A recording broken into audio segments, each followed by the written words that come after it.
আসসালামু আলাইকুম প্রিয় শিক্ষার্থী, সবাইকে ঈদের শুভেচ্ছা। ঈদ মোবারক। আপনারা সবাই কেমন আছেন?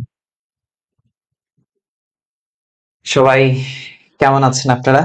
ঈদ পরবর্তী ক্লাস আজকে, পরবর্তীতে দ্বিতীয় ক্লাস। রুকাইয়া, শিফা, মেঘা ঘোষ, আনিকা তাহসিন, তারপর আরো কারা, মিথিলা আছে, জয়তী আছে। ভালো আছি, আমি আলহামদুলিল্লাহ ভালো আছি, সুস্থ আছি। এবং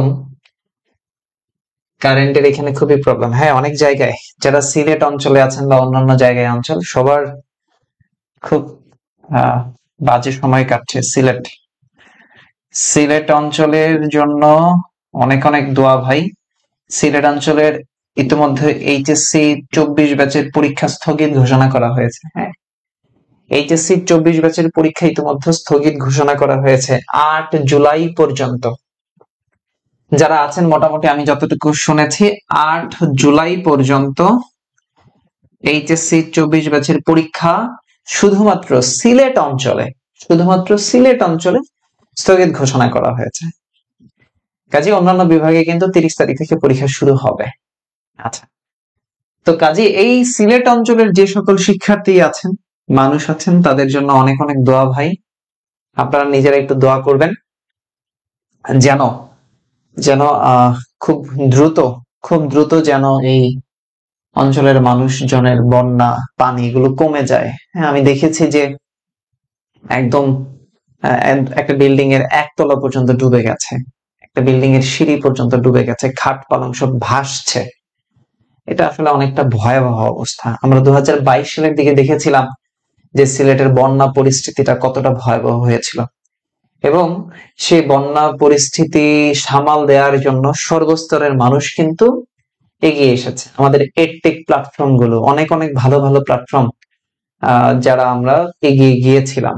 কাজেই আমরা মানসিকভাবে একটু প্রস্তুতি নেওয়া শুরু করব, এরকম অবস্থা যেন না হয়, এরপরেও যেন এই অবস্থার মোকাবেলা আমরা করতে পারি।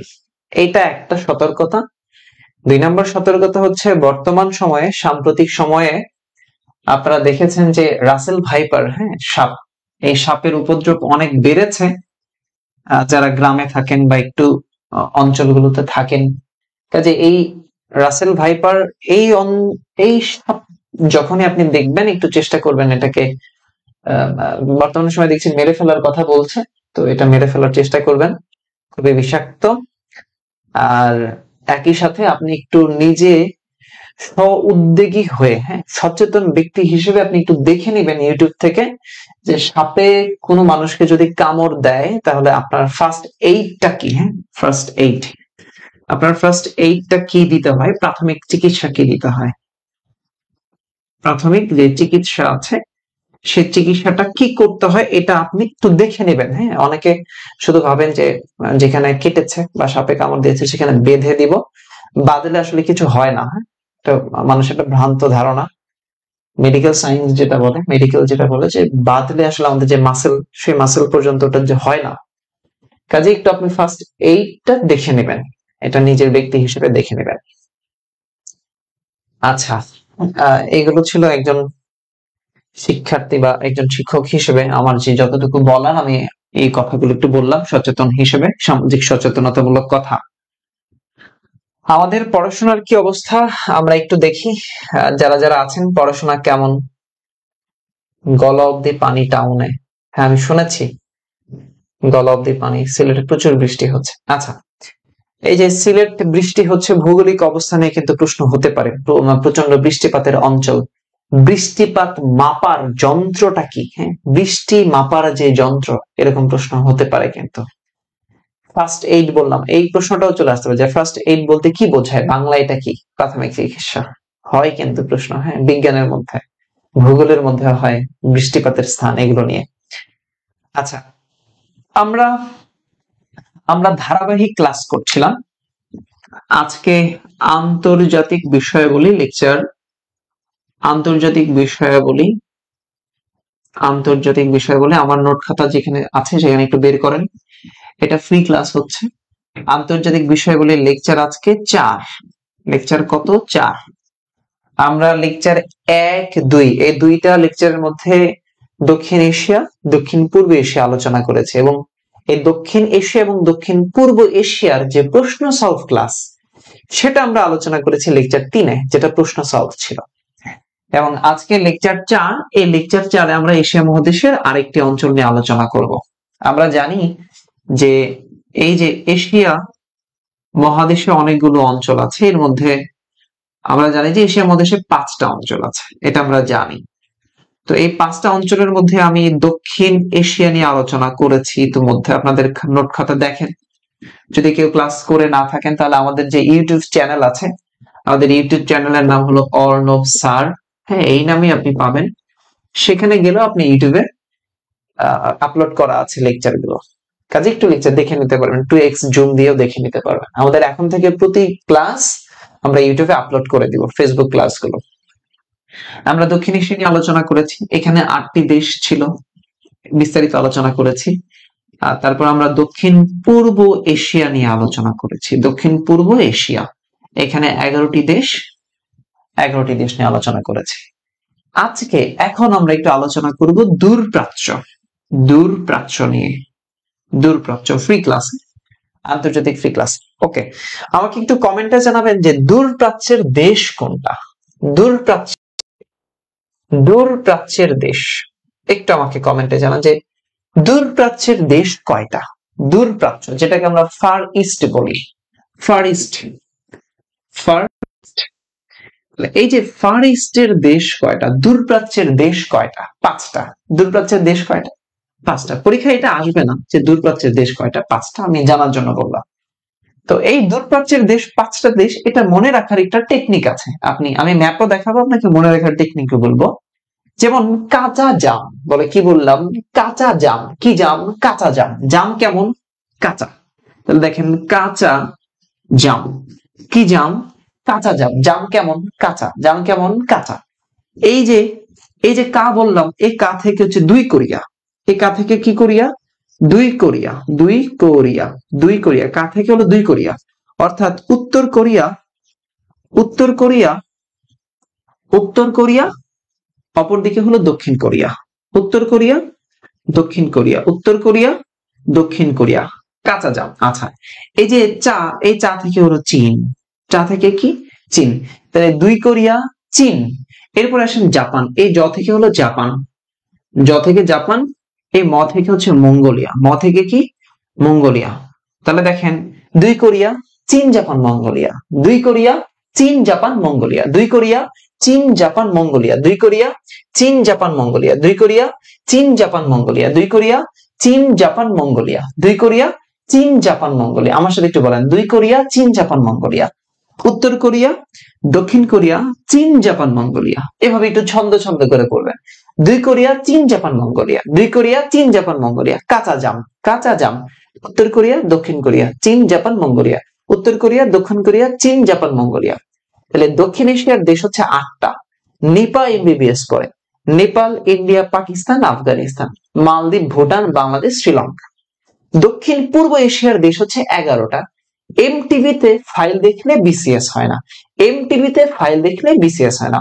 এম থেকে মিয়ানমার, এম থেকে মালয়েশিয়া, টি থেকে থাইল্যান্ড, ভি থেকে ভিয়েতনাম, এফ থেকে ফিলিপাইন, আই থেকে ইন্দোনেশিয়া, এল থেকে লাওস, ই থেকে ইস্ট তিমুর, বি থেকে ব্রুনাই, সি থেকে কম্বোডিয়া, এস থেকে সিঙ্গাপুর। দূরপ্রাচ্যের দেশ হচ্ছে 5টা। কয়টা, 5টা। চীন, জাপান, মঙ্গোলিয়া, 2 কোরিয়া, 2 কোরিয়া, চীন, জাপান, মঙ্গোলিয়া। তাহলে দেখেন আমি আপনাদের ইতিমধ্যে কয়টা দেশ নিয়ে আলোচনা করে ফেলেছি। আমার ক্লাস যদি এশিয়া মহাদেশ কোন শিক্ষার্থী যদি একদম মন থেকে, ভেতর থেকে মনোযোগ সহকারে করেন, দেখবেন এই আপনার মহাদেশ নিয়ে কোনো সমস্যা হবে না। হ্যাঁ, আপনি চাকরির প্রত্যাশী হন, যেই হন না কেন। খেয়াল করেন, আমি এশিয়া 8টা দেশ পড়ালাম, দক্ষিণ পূর্ব এশিয়া মানে দক্ষিণ এশিয়া 8টা পড়ালাম, দক্ষিণ পূর্ব 11টা পড়ালাম, 19টা হয়ে গেল। এখন পড়ালাম 5টা, এই দেখেন টোটাল 24টা দেশ আমি আপনাকে নাম মুখস্থ করিয়ে দিয়েছি। 19টা দেশ অলরেডি, এই এখন দূরপ্রাচ্যের 5টা সহ দেখেন 24টা দেশ অলরেডি হয়ে গেছে। হয়ে গেছে, আপনি মনে রাখতে পারবেন সবগুলো দেশ। আবার একবার বলি, জাস্ট 3টা টেকনিক দিব, 3টা টেকনিকটা আপনি মনে রাখবেন। দূরপ্রাচ্য থেকে শুরু করি। দূরপ্রাচ্যের দেশ 5টা।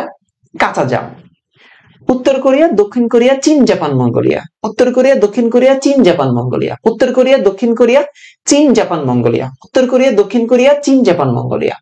এবার দক্ষিণ পূর্ব এশিয়া 11টা দেশ। এমটিবিতে ফাইল দেখলে বিসিএস হয় না। Myanmar, Malaysia, Thailand, Vietnam, Philippines, Indonesia, Laos, East Timor, Brunei, Cambodia, Singapore. শেষ। এবার আসেন এশিয়ার, দক্ষিণ এশিয়ার দেশ 8টা। এমটিবিতে দক্ষিণ এশিয়ার দেশ 8টা। নিপা এমবিবিএস পড়ে: নেপাল, ইন্ডিয়া, পাকিস্তান, আফগানিস্তান, মালদ্বীপ, ভুটান, বাংলাদেশ, শ্রীলঙ্কা। আমাকে একটু বলেন তো ভাই, আমাকে একটু বলেন, একটু ভেতর থেকে বলেন, মন থেকে বলেন যে 24টা দেশ নামগুলো অন্তত আপনি বলতে পারেন কিনা। আপনাকে তো চিনতে হবে আগে যে এই দেশটা কোন মহাদেশের মধ্যে আছে, মহাদেশের কোন অঞ্চলটায় আছে। এটা একটু বলেন যে ভাই হ্যাঁ ক্লিয়ার। আর আমি অনুগ্রহ করে বলবো, যারা ক্লাসটা দেখছেন, যে সকল মানুষই দেখছেন, আপনারা অনুগ্রহ করে ভাই, যদি আপনার মনে হয় যে আমি পুরো আপনি ক্লাসটা দেখবেন, তাহলে পুরোটা দেখেন। আর যদি মনে হয় যে না আমি একটু চতুর মানুষ, আমি লাফালাফি করব, এখান থেকে বের হয়ে চলে যাব, তাহলে প্লিজ আপনি ভাগেন, এখান থেকে ভাগেন ভাই, ভাগেন, অন্য কাজ করেন। বাট এমন যেন না হয় আমার ক্লাসের মানুষ আছে 200 জন, হঠাৎ করে 100 হয়ে গেল, বাকি 100 নাই, এটা যেন না হয়, তাহলে আপনি শিখতে পারবেন না। ঠিক আছে, পুরোটা মন দিয়ে দেখেন, পুরোটা মন দিয়ে নোট করেন। ওকে, তাহলে দেখেন কাঁচা জাম। আমরা এবার একটু দূরপ্রাচ্য নিয়ে আলোচনা করি, দূরপ্রাচ্যের 5টা দেশ নিয়ে আলোচনা করি। আচ্ছা, আমরা দূরপ্রাচ্যের 5টা দেশ নিয়ে একটু আলোচনা করছি। খাতার মধ্যে একটু টাইটেল করে লিখেন দূরপ্রাচ্যের 5টি দেশ, একটু টাইটেল করেন, টাইটেল করেন, টাইটেল করেন। দেখেন, আমি যদি চীন, জাপান, মঙ্গোলিয়া, আমরা একটু জাপানের কথা চিন্তা করব। আমি একটু জাপানের ম্যাপটা যদি আঁকি, তাহলে দেখেন, যদিও আঁকার চেষ্টা করছি, একটু একটু ভালো করে দেখেন।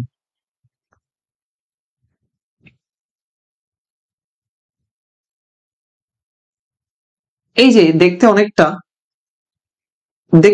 এরকম, যদিও হ্যাঁ এরকম দেখতে, অনেকটা এরকম জাপানের ম্যাপটা। আপনি যদি জাপানের দিকে দেখেন, দেখবেন অনেকটা এরকম জাপানটা দেখতে। আমি একটু লিখলাম জাপান, জাপান। আচ্ছা, এই জাপান, আমরা দেখেছি বিশ্বযুদ্ধের সময় জাপানের যে কি অবস্থা হয়েছে, তাই না? জাপান। তাহলে দেখেন, এই জাপানের রাজধানী কি? টোকিও। ম্যাপটা আঁকার চেষ্টা করেন। এই জাপানের রাজধানী, টোকিও, সবাই জানি আমরা, টোকিও। জাপানের রাজধানী কি? টোকিও। এই যে টোকিও যে জায়গাটা আছে, যে শহরটা আছে, এটাকে বলা হয় পৃথিবীর বৃহত্তম মেটা সিটি। এই টোকিও যে শহরটা আছে, এটাকে বলা হয় বিশ্বের বৃহত্তম মেটা সিটি। মেটা সিটি। এখন প্রশ্ন হলো ভাই, এই মেটা সিটিটা কি? মেটা সিটি কি? মেটা সিটিটা হলো যে শহরের জনসংখ্যা, কোন একটা শহরের জনসংখ্যা যদি 2 কোটির অধিক হয়, 2 কোটির অধিক, আমি 2+ কোটি লিখলাম, হ্যাঁ, 2 কোটির অধিক যদি জনসংখ্যা হয়, তখন সে শহরটাকে আমরা বলি মেটা সিটি। কি সিটি? মেটা সিটি। তার মানে এবার বলেন যে মেগা বলতে কি বোঝায়? মেগা, আগে মেগা তারপরে মেটা। মেগা সিটি হচ্ছে 1 কোটির অধিক, 2 কোটির কম। আমি তো লিখি, যদি বলে mega, mega city, mega city বলতে বোঝাচ্ছি আমি যে 1 কোটি প্লাস, কিন্তু 2 কোটি মাইনাস, 2 কোটির কম। 1 কোটির অধিক, 2 কোটির কম, তাহলে সেটা হবে মেগা সিটি। আর মেটা সিটি মানে হচ্ছে 2 কোটির বেশি যদি হয়ে যায়, সেটা মেটা সিটি। তাহলে আমি নিঃসন্দেহে বলতে পারি যে বিশ্বের বৃহত্তম মেগা এবং মেটা সিটি হচ্ছে জাপানের টোকিও শহর। বলা যায় কিনা একটু কমেন্ট করেন তো, বলা যায় কিনা।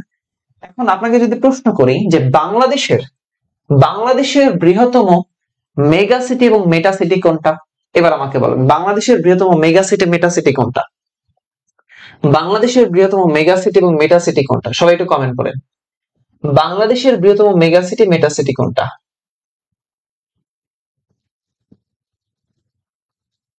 বাংলাদেশের বৃহত্তম মেগা সিটি এবং মেটা সিটি কোনটা বলো? সবাই একটু কমেন্ট করেন। বাংলাদেশের বৃহত্তম মেগা সিটি এবং মেটা সিটি।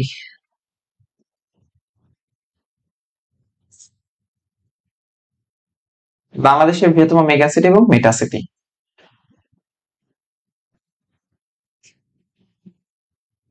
ওকে, ঢাকা। কয়েকজন উত্তর করেছেন ঢাকা, বাকিরা একটু উত্তর করার চেষ্টা করেন।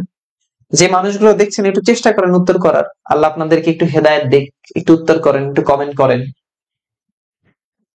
ওকে, আচ্ছা দেখেন, তাহলে বাংলাদেশের বৃহত্তম মেটা সিটি এবং মেগা সিটি হচ্ছে ঢাকাকে বলা হয় জাপান। হ্যাঁ, দেখেন এই যে জাপান, ব্যস্ততম নগরী হচ্ছে জাপান। আপনারা খেয়াল করবেন যে জাপানি ঘড়ি কিন্তু মানুষ অনেক বেশি পছন্দ করে। কেন করে? কারণ জাপানে ঘড়ির মানে ঘড়ি অনেক মূল্যবান, একই সাথে জাপানের ঘড়ি কিন্তু অনেক ভালো। এবং জাপানে যে মানে মানুষ চলাফেরা করে একদম টাইম মেপে মেপে মেপে মেপে চলাফেরা করে। ঠিক আছে, এই জাপান শহরটা। ওকে, তাহলে দেখেন এই জাপান যে দেশটা আছে, এই জাপানের পূর্ব নাম হলো নিপ্পন। জাপানের পূর্ব নাম হলো নিপ্পন, পরীক্ষায় আসে। জাপানের পূর্ব নাম কি? নিপ্পন। আপনারা দেখবেন নিপ্পন নামে একটা টিভিও কিন্তু ছিল, জাপানিজ ব্র্যান্ডের টিভি, নিপ্পন টিভি আমাদের বাসায় এখনো আছে। জাপানের টিভি, জাপানের পূর্ব নাম কি? নিপ্পন। জাপানের পূর্ব নাম কি? নিপ্পন। আচ্ছা, এই যে জাপানের যে রাজা হয়, জাপানের যে রাজা, এই রাজার উপাধি পরীক্ষায় আসে। জাপানের রাজার উপাধি কি? চীনের রাজার উপাধি কি? এরকম পরীক্ষায় বিভিন্ন পরীক্ষায় প্রশ্ন আসে। এই যে এই জাপানের রাজার উপাধিকে বলা হয়, জাপানের রাজাদেরকে বলা হয় মিকাডো। মিকাডো, জাপানের রাজাদেরকে কি বলা হয়? মিকাডো। মিকাডো, জাপানের রাজাদেরকে বলা হয় মিকাডো। মিকাডো। এখন বর্তমান যে সম্রাট আছে জাপানের, বর্তমান যে রাজা আছে জাপানের, সেই রাজার নাম হলো নারুহিতো। কি নাম? নারুহিতো বা নারিহিতো, নারুহিতো। নারুহিতো, জাপানের যে বর্তমান রাজা আছে নারুহিতো, উনি 126তম রাজা। কততম রাজা? 126তম। 126 রাজা। তাহলে জাপানের পূর্ব নাম নিপ্পন, জাপানের রাজার উপাধি হচ্ছে মিকাডো, বর্তমান যে রাজা তাকে বলা হয় নারুহিতো। নারুহিতো, কি বলা হয়? নারুহিতো। দেখেন এই যে জাপান, এই জাপানকে বলা হয় ভূমিকম্পের দেশ। কিসের দেশ? ভূমিকম্পের দেশ। ভূমিকম্পের দেশ জাপান। ভূমিকম্পের দেশ জাপান। প্রচুর পরিমাণ ভূমিকম্প হয়। তাহলে ভূমিকম্পের দেশ কোনটা? জাপান। এবং প্রাচ্যের গ্রেট ব্রিটেন বলা হয় জাপানকে। প্রাচ্যের গ্রেট ব্রিটেন। প্রাচ্যের গ্রেট ব্রিটেন বলা হয়। প্রাচ্যের গ্রেট ব্রিটেন বলা হয় জাপানকে। তাহলে ভূমিকম্পের দেশ জাপান, প্রাচ্যের গ্রেট ব্রিটেন হচ্ছে জাপান। ভূমিকম্পের দেশ জাপান, প্রাচ্যের গ্রেট ব্রিটেন হচ্ছে জাপান। আচ্ছা, এই যে ভূমিকম্প হয়, এখন ভূমিকম্প এর এর এর যে মাত্রা, ভূমিকম্পের যে মাত্রা, এই মাত্রা মাপক একটা যন্ত্র আছে কিন্তু, আপনারা জানি পরীক্ষায় চলে আসতে পারে। মানে কি বলে এটাকে? তাপ পরিমাপক যন্ত্র, তারপরে বৃষ্টিপাত পরিমাপক যন্ত্র, গাড়ির গতি মাপক যন্ত্র, তারপরে হচ্ছে ভূমিকম্পের মাত্রা নির্ণয় যে স্কেল আছে, এই ভূমিকম্পের মাত্রা নির্ণয়ক যে স্কেল আছে, সেই স্কেলকে বলা হয় রিখটার স্কেল। Richter scale. কি স্কেল?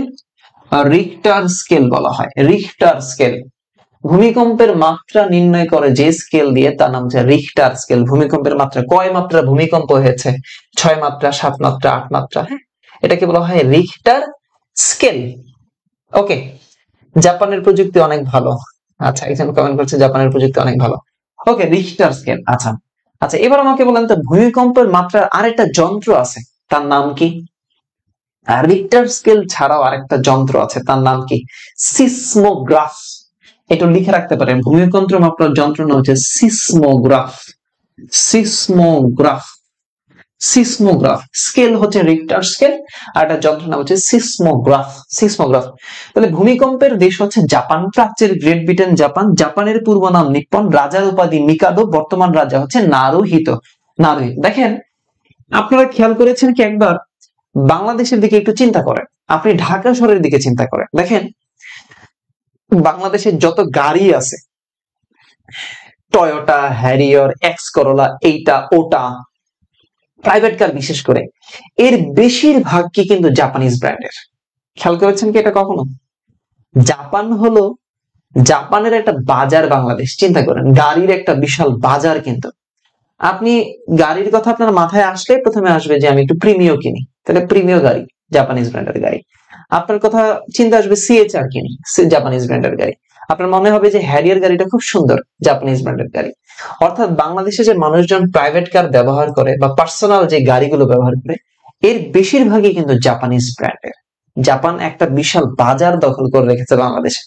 আর চীনের কথা যদি চিন্তা করেন, দেখবেন বাংলাদেশে যত প্রযুক্তি কাজ হয়, মানে ধরেন একটা বিল্ডিং বানাবে, উঁচু ভবন বানাবে, অথবা আপনি ধরেন একটা ফ্লাইওভার বানাবেন, হ্যাঁ আপনি একটা সেতু বানাবেন, সেখানে যে আধুনিক প্রযুক্তির যে যন্ত্রাংশ, সেগুলো কিন্তু অধিকাংশই এই চায়না থেকে আসে। এবং সেখানে যে মানুষগুলো কাজ করে, যে লেবার কাজ করে, অধিকাংশ ইঞ্জিনিয়ার কিন্তু চায়নার। এই চীনের একটা মোটামুটি বাজার আছে বাংলাদেশে, এবং জাপানের একটা বাজার আছে। আরেকটা বাজার আমি আপনাকে দেখাই, ভারতের কথা চিন্তা করেন। ভারতের এই যে বাংলাদেশে তো প্রসাধনী পণ্য মানে বেশি উৎপাদিত হয় না, ভারতের একটা বিশাল এই মেকআপ, প্রসাধনী, সৌন্দর্য বর্ধনের বাজার হচ্ছে বাংলাদেশ। খেয়াল করেছেন কি কখনো? খেয়াল করবেন, এগুলো কিন্তু আমাদের অর্থনীতির একটা জায়গা। তো জাপান, এই জাপানের সবচেয়ে মানে বিশ্বের সবচেয়ে বৃহৎ দাতা দেশ, বিশ্বের সর্ববৃহৎ দাতা দেশ, বিশ্বের সর্ববৃহৎ দাতা দেশ হচ্ছে, যে দেশ সবচেয়ে বেশি সাহায্য করে তার নাম হচ্ছে জাপান। আর যদি বলে যে এই জাপানের কোন সংস্থা সবচেয়ে বেশি সহায়তা করে, যদি বলে বিশ্বের সর্ববৃহৎ দাতা সংস্থা, আমি একটু লিখি যে দাতা সংস্থা, বিশ্বের সর্ববৃহৎ দাতা সংস্থা যদি এই প্রশ্ন করে, তাহলে আমরা কিন্তু জাইকা উত্তর করব। JICA, Japan International Corporation agency, Japan International Corporation agency. আচ্ছা, একজন কমেন্ট করেছে, জাফরিনা জয়তি বলছে পাকিস্তানের ড্রেস আর জুতা। আপনারা বর্তমান সময়ে পাকিস্তানের কি কি নাটক দেখেন, নুরজাহান, ঈদি ওয়াফা, আর বলতে পারতেছি না, এগুলোর কিছু ড্রেস আপনারা মানে অনেক পপুলার হয়েছে না? আচ্ছা, তাহলে দেখেন এই যে জাইকা, এই জাইকা হলো জাপানের দাতা সংস্থা, Japan International Corporation agency, Japan International Corporation agency, Japan International Corporation agency. তাহলে দেখো, জাপান ইন্টারন্যাশনাল কর্পোরেশন এজেন্সি শীর্ষ দাতা সংস্থা হচ্ছে, দেশ হচ্ছে জাপানের। ওকে, খেয়াল করেন। আচ্ছা, আপনারা কিন্তু এই টোকিওর পাশে একটা জিনিস লিখে রাখতে পারেন, সেটা হলো এই টোকিওতে কিন্তু জাতিসংঘ বিশ্ববিদ্যালয় আছে, জাতিসংঘ বিশ্ববিদ্যালয়। আমি ইউএন লিখছি শুধু, আপনি একটু লিখে রাখেন, জাতিসংঘ বিশ্ববিদ্যালয় আছে টোকিও, জাপানে। এর নিচে একটা লাল কালি দিয়ে সুন্দর করে নোট করে রাখতে পারেন, প্রশ্ন আসে ব্যতিক্রম ধরনের, বলে জাতিসংঘ বিশ্ববিদ্যালয় কোথায়? টোকিও, জাপান, যেটা 1973 সালে প্রতিষ্ঠিত হয়েছে। জাতিসংঘ বিশ্ববিদ্যালয় টোকিও, জাপান, এটা কিন্তু 1973 সালে প্রতিষ্ঠিত। হ্যাঁ, জাতিসংঘ বিশ্ববিদ্যালয়। আরেকটা প্রশ্ন আসে, জাতিসংঘ শান্তি বিশ্ববিদ্যালয় এটা আছে কোথায়? এটা হলো কোস্টারিকা। একটু লিখে রাখতে পারেন, জাতিসংঘ শান্তি বিশ্ববিদ্যালয়, আমি এখানে লিখছি, আপনি এই জাতিসংঘের নিচে লিখে রাখেন, নোট করেন, জাতিসংঘ শান্তি বিশ্ববিদ্যালয়, শান্তি বিশ্ববিদ্যালয়, জাতিসংঘ শান্তি বিশ্ববিদ্যালয়, এটা আছে কোস্টারিকা। কোস্টারিকা, কোস্টারিকা এমন একটা দেশ যার রাজধানী হচ্ছে সান জোসে, কোস্টারিকার রাজধানী হচ্ছে সান জোসে। জাতিসংঘ শান্তি বিশ্ববিদ্যালয় আছে কোস্টারিকা, আর জাতিসংঘ বিশ্ববিদ্যালয় আছে জাপানে। জাপানে দেখেন, জাপানের বৃহত্তম দ্বীপ হচ্ছে চারটা। জাপানের বৃহত্তম দ্বীপ বা বৃহৎ দ্বীপ, জাপানের বৃহৎ দ্বীপ বা বৃহত্তম দ্বীপ হচ্ছে চারটি। কয়টা? চারটা। জাপানের বৃহত্তম দ্বীপ হচ্ছে চারটা। এই চারটা দ্বীপ, একটার নাম হলো হনশু, হনশু, একটা দ্বীপের নাম হচ্ছে হনশু, একটা দ্বীপের নাম হলো কিউশু, হনশু, কিউশু, একটা দ্বীপের নাম হচ্ছে শিকোকো, শিকোকো, হনশু, কিউশু, শিকোকো, আর একটা হলো Hokkaido, Hokkaido, Honshu, Kyushu, Shikoku, Hokkaido, Honshu, Kyushu, Shikoku, Hokkaido, Honshu, Kyushu, Shikoku, Hokkaido, এগুলো হচ্ছে জাপানের। প্রশ্ন হতে পারে যে নিচের কোনটি জাপানের দ্বীপ? হতে পারে কিন্তু এরকম প্রশ্ন, নিচের কোনটি জাপানের দ্বীপ? নিচের কোনটি জাপানের দ্বীপ? হনশু, Kyushu, Shikoku, Hokkaido. Honshu, Kyushu, Shikoku, Hokkaido লিখে নেন। হনশু, Kyushu, Shikoku, Hokkaido. Honshu, Kyushu, Shikoku, Hokkaido. এর মধ্যে সর্ববৃহৎ দ্বীপ কোনটা বলেন তো? এর মধ্যে মানে এগুলো হচ্ছে প্রধান দ্বীপ, এর মধ্যে সর্ববৃহৎ জাপানের দ্বীপ হচ্ছে এই হনশু দ্বীপ। হনশু দ্বীপ, যেখানে আলোচিত ফুকুশিমা অবস্থিত। হনশু দ্বীপ লিখে রাখতে পারেন। এই চারটার মধ্যে সবচেয়ে বৃহৎ হচ্ছে সর্ববৃহৎ হচ্ছে হনশু। হনশুর পাশে লিখে রাখেন সর্ববৃহৎ হচ্ছে হনশু। তাহলে জাপানের চারটি বৃহত্তম দ্বীপের একটা হচ্ছে হনশু, Kyushu, Shikoku, Hokkaido. Honshu, Kyushu, Shikoku, Hokkaido. Honshu, Kyushu, Shikoku, Hokkaido. এখন আপনাকে যদি প্রশ্ন করি যে এই যে আলোচিত যে নাগাসাকি, এই নাগাসাকি কোথায় আছে বলতে পারবেন? এই নাগাসাকি কোথায় আছে? এই কিউশু দ্বীপে আছে। নাগাসাকি আছে কিউশু দ্বীপে। নাগাসাকি দেখেন, খেয়াল করেন, একটু মন দিয়ে শোনেন। এই যে জাপান, এই জাপানকে বলা হয় ভূমিকম্পের দেশ, জাপানকে বলা হয় প্রাচ্যের ম্যানচেস্টার, জাপানকে বলা হয় মিকাডোর দেশ, মানে হচ্ছে মিকাডো তার রাজার উপাধি। এই জাপানকে বলা হয় মানে বিশ্বের শান্তির সংবিধানের দেশ, বিশ্বের শান্তির সংবিধানের দেশ, শান্তির সংবিধানের দেশ। অর্থাৎ জাপানের সংবিধানকে বলা হয় বিশ্বের সবচেয়ে শান্তির সংবিধান। কেন? এই জাপানের সংবিধান থেকে যে যুদ্ধ শব্দটা, এটা বাদ দেওয়া হয়, যুদ্ধ শব্দ বাদ দেওয়া হয়, যার কারণে জাপানের সংবিধানকে বিশ্বের সবচেয়ে শান্তির সংবিধান বলা হয়। আচ্ছা, আমরা জানি যে দ্বিতীয় বিশ্বযুদ্ধের সময়, আমরা যখন বিশ্বযুদ্ধে পড়াবো তখন আরো আলোচনা করব, প্রাচ্যের গ্রেট ব্রিটেন বলা হয় জাপানকে, প্রাচ্যের গ্রেট ব্রিটেন। আর প্রাচ্যের ম্যানচেস্টার বলা হয় জাপানের ওসাকা যে দ্বীপটা আছে, ওকা। প্রাচ্যের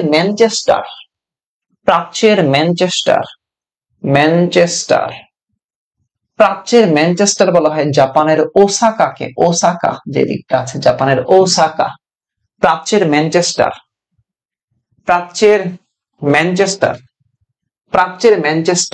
আর গ্রেট ব্রিটেনের দেশ হচ্ছে জাপান। প্রাচ্যের ম্যানচেস্টার লিখতে পেরেছেন কিনা আমি তো জানি না।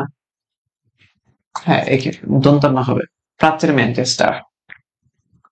আচ্ছা দেখেন, দ্বিতীয় বিশ্বযুদ্ধের সময় এই জাপানে যে পারমাণবিক বোমা ফেলা হয়েছে, এই পারমাণবিক বোমা নিয়েই কিন্তু কি হয়েছে, চলচ্চিত্র হয়েছে সাম্প্রতিক সময়ে, যেটাও পরীক্ষায় এসেছে। যেমন আমরা ওপেনহেইমার চিনি, ওপেনহেইমারকে, পরমাণু বিজ্ঞানী ওপেনহেইমার, যিনি কিনা পারমাণবিক বোমা আবিষ্কার করেছিলেন, তাই তো? এবং আমাদের বিজ্ঞানের ভাষায় বলা হয় যে এই পারমাণবিক বোমার আজরাইল বলা হয় ওপেনহেইমারকে। ওপেনহেইমার নিয়ে কিন্তু মুভিও বলা হয় না? সূর্যোদয়ের দেশও বলা হয়, জাপানকে বলা হয় সূর্যোদয়ের দেশ। আচ্ছা দেখেন, দ্বিতীয় বিশ্বযুদ্ধের সময়ে যখন এই জাপানে বোমা ফেলা হলো, পারমাণবিক বোমা জাপানের দুইটা জায়গায় ফেলা হলো, এটা খেয়াল করেন, মন দিয়ে শুনবেন। 1945, হ্যাঁ তারিখগুলো ভুল করবেন না।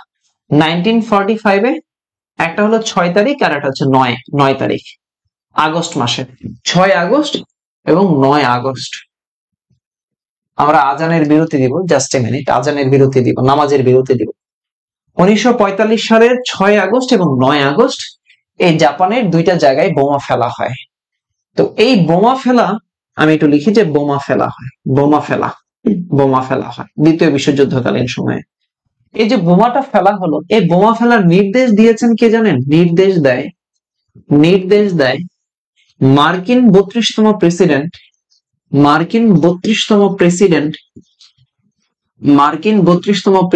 Harry Truman. মার্কিন 32তম প্রেসিডেন্ট হ্যারি ট্রুম্যান, তিনি নির্দেশ দিয়েছিলেন। কে দিয়েছিলেন? তিনি নির্দেশ দিয়েছিলেন। দেখেন, 6 তারিখে আর 9 তারিখে দুইটা বোমা ফেলা হয়েছিল।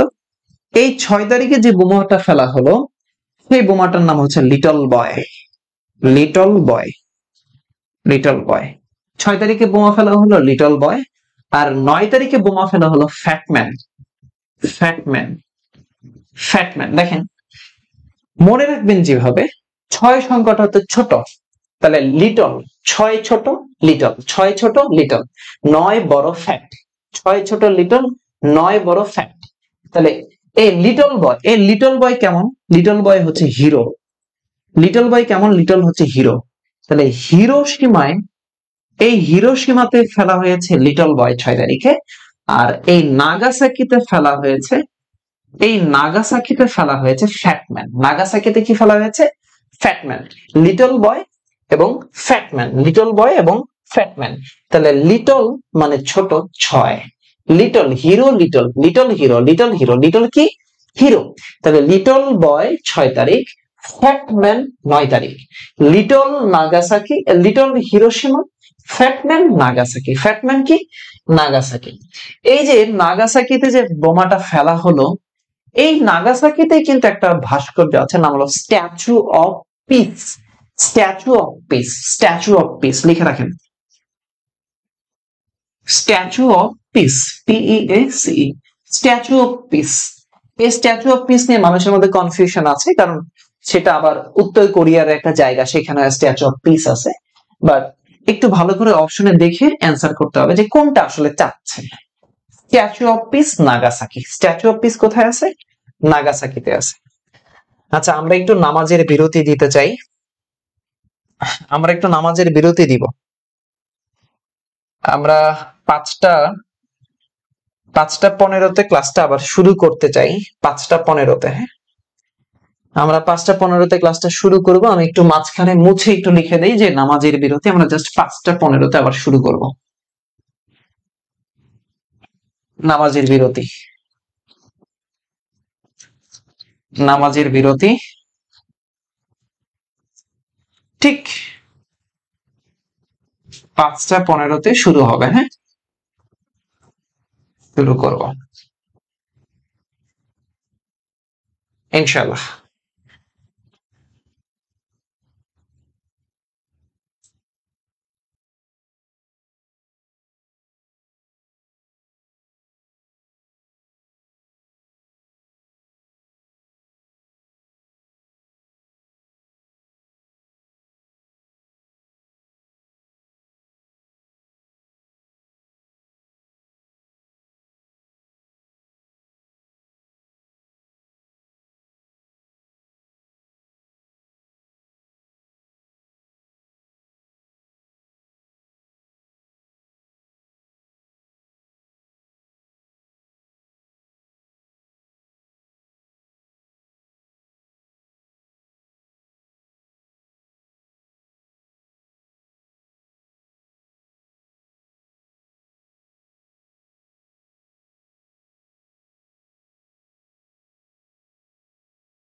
আমরা আবারও শুরু করছি ক্লাস।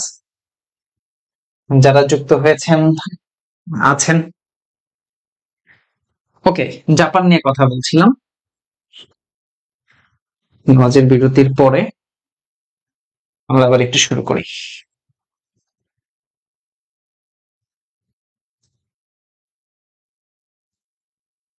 আমাকে একটু রেসপন্স করবেন, শুনতে পাচ্ছেন কিনা, কথা শুনতে পাচ্ছেন কিনা? আমাকে একটু শোনা যাচ্ছে। Okay, thank you. Thank you. Nazmun Nahar বলছে নামাজ শুরু হয় 5টা 15-তে। আপনি নিশ্চয়ই এখন জামাতে পড়েন নাই। জামা আপনি তো আজানের পরেই নামাজ পড়ে নিতে পারেন, যদি জামাতে না পড়েন আর কি, বাসায় যদি পড়ে নিতে চান। ওকে, আমরা জাপান নিয়ে কথা বলছিলাম। আমরা একটু জাপান নিয়ে আরেকবার রিভিশন করার চেষ্টা করব। হ্যাঁ, আচ্ছা দেখেন, দূরপ্রাচ্যের দেশ কয়টা? 5টা দেশ। দূরপ্রাচ্যের 5টা দেশের মধ্যে একটা দেশ হচ্ছে জাপান। জাপান, দেখেন এই জাপানকে বলা হয় সূর্যোদয়ের দেশ। কিসে বলা হয়? সূর্যোদয়ের দেশ। সূর্যোদয়ের সূর্যোদয়ের দেশ হচ্ছে জাপান। শান্তির সংবিধানের দেশ হচ্ছে জাপান। প্রাচ্যের গ্রেট ব্রিটেন বলা হয় জাপানকে। বিশ্বের সবচেয়ে সর্ববৃহৎ দাতা সংস্থার দেশ হচ্ছে জাপান। সবচেয়ে বেশি মানে দাতা দেশ যে দেশটা, সাহায্য পাওয়া যায় যে দেশ, সেই দেশের নাম হচ্ছে জাপান। এই জাপানের বৃহত্তম দ্বীপ হচ্ছে 4টা। কয়টা দ্বীপ?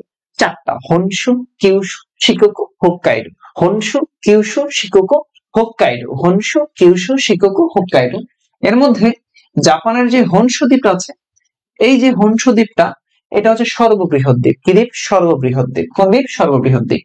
জাপানের হনশু দ্বীপ সর্ববৃহৎ দ্বীপ। আচ্ছা, এরপরে আসেন জাপানে 6 এবং 9 আগস্ট 1945 সালে 6 এবং 9 আগস্ট দ্বিতীয় বিশ্বযুদ্ধের সময় মার্কিন যুক্তরাষ্ট্র যে জাপানে পারমাণবিক বোমা নিক্ষেপ করেছিল, এই 6 তারিখে ফেলেছিল লিটল বয়। 6 তারিখে ফেলেছিল কি? Little little boy. আর 9 তারিখে ফেলেছিল হচ্ছে ফ্যাটম্যান। লিটল বয় এবং ফ্যাটম্যান। দেখেন এই ফ্যাটম্যান ফেলা হয়েছিল নাগাসাকিতে। কোথায়? নাগাসাকি। ফ্যাটম্যান কোথায়? নাগাসাকি। আর এই লিটল বয় ফেলা হয়েছিল হিরোশিমায়। হিরোশিমায়। হিরোশিমায়। এই যে নাগাসাকিতে এখানে আছে স্ট্যাচু অফ পিস। কি আছে? Statue of piece. দেখেন জাপানের পূর্ব নাম হচ্ছে নিপ্পন। NIPPON। জাপানের পূর্ব নাম হচ্ছে নিপ্পন। জাপানের রাজার উপাধি হচ্ছে মিকাডো। জাপানের বর্তমান যে রাজা বা সম্রাট, তার নাম হচ্ছে নারো নারোহিতো। বর্তমান সম্রাট 126তম নারোহিতো। আচ্ছা, আমাকে একটু বলেন তো, আচ্ছা এই জাপান নিয়ে আরো কয়েকটা তথ্য, গুরুত্বপূর্ণ তথ্য বলবো, তার আগে বলেন এতটুকু ক্লিয়ার হয়েছে কিনা, জাপান নিয়ে এতটুকু ক্লিয়ার হয়েছে কিনা? আরো অনেকগুলো গুরুত্বপূর্ণ কথাবার্তা আছে।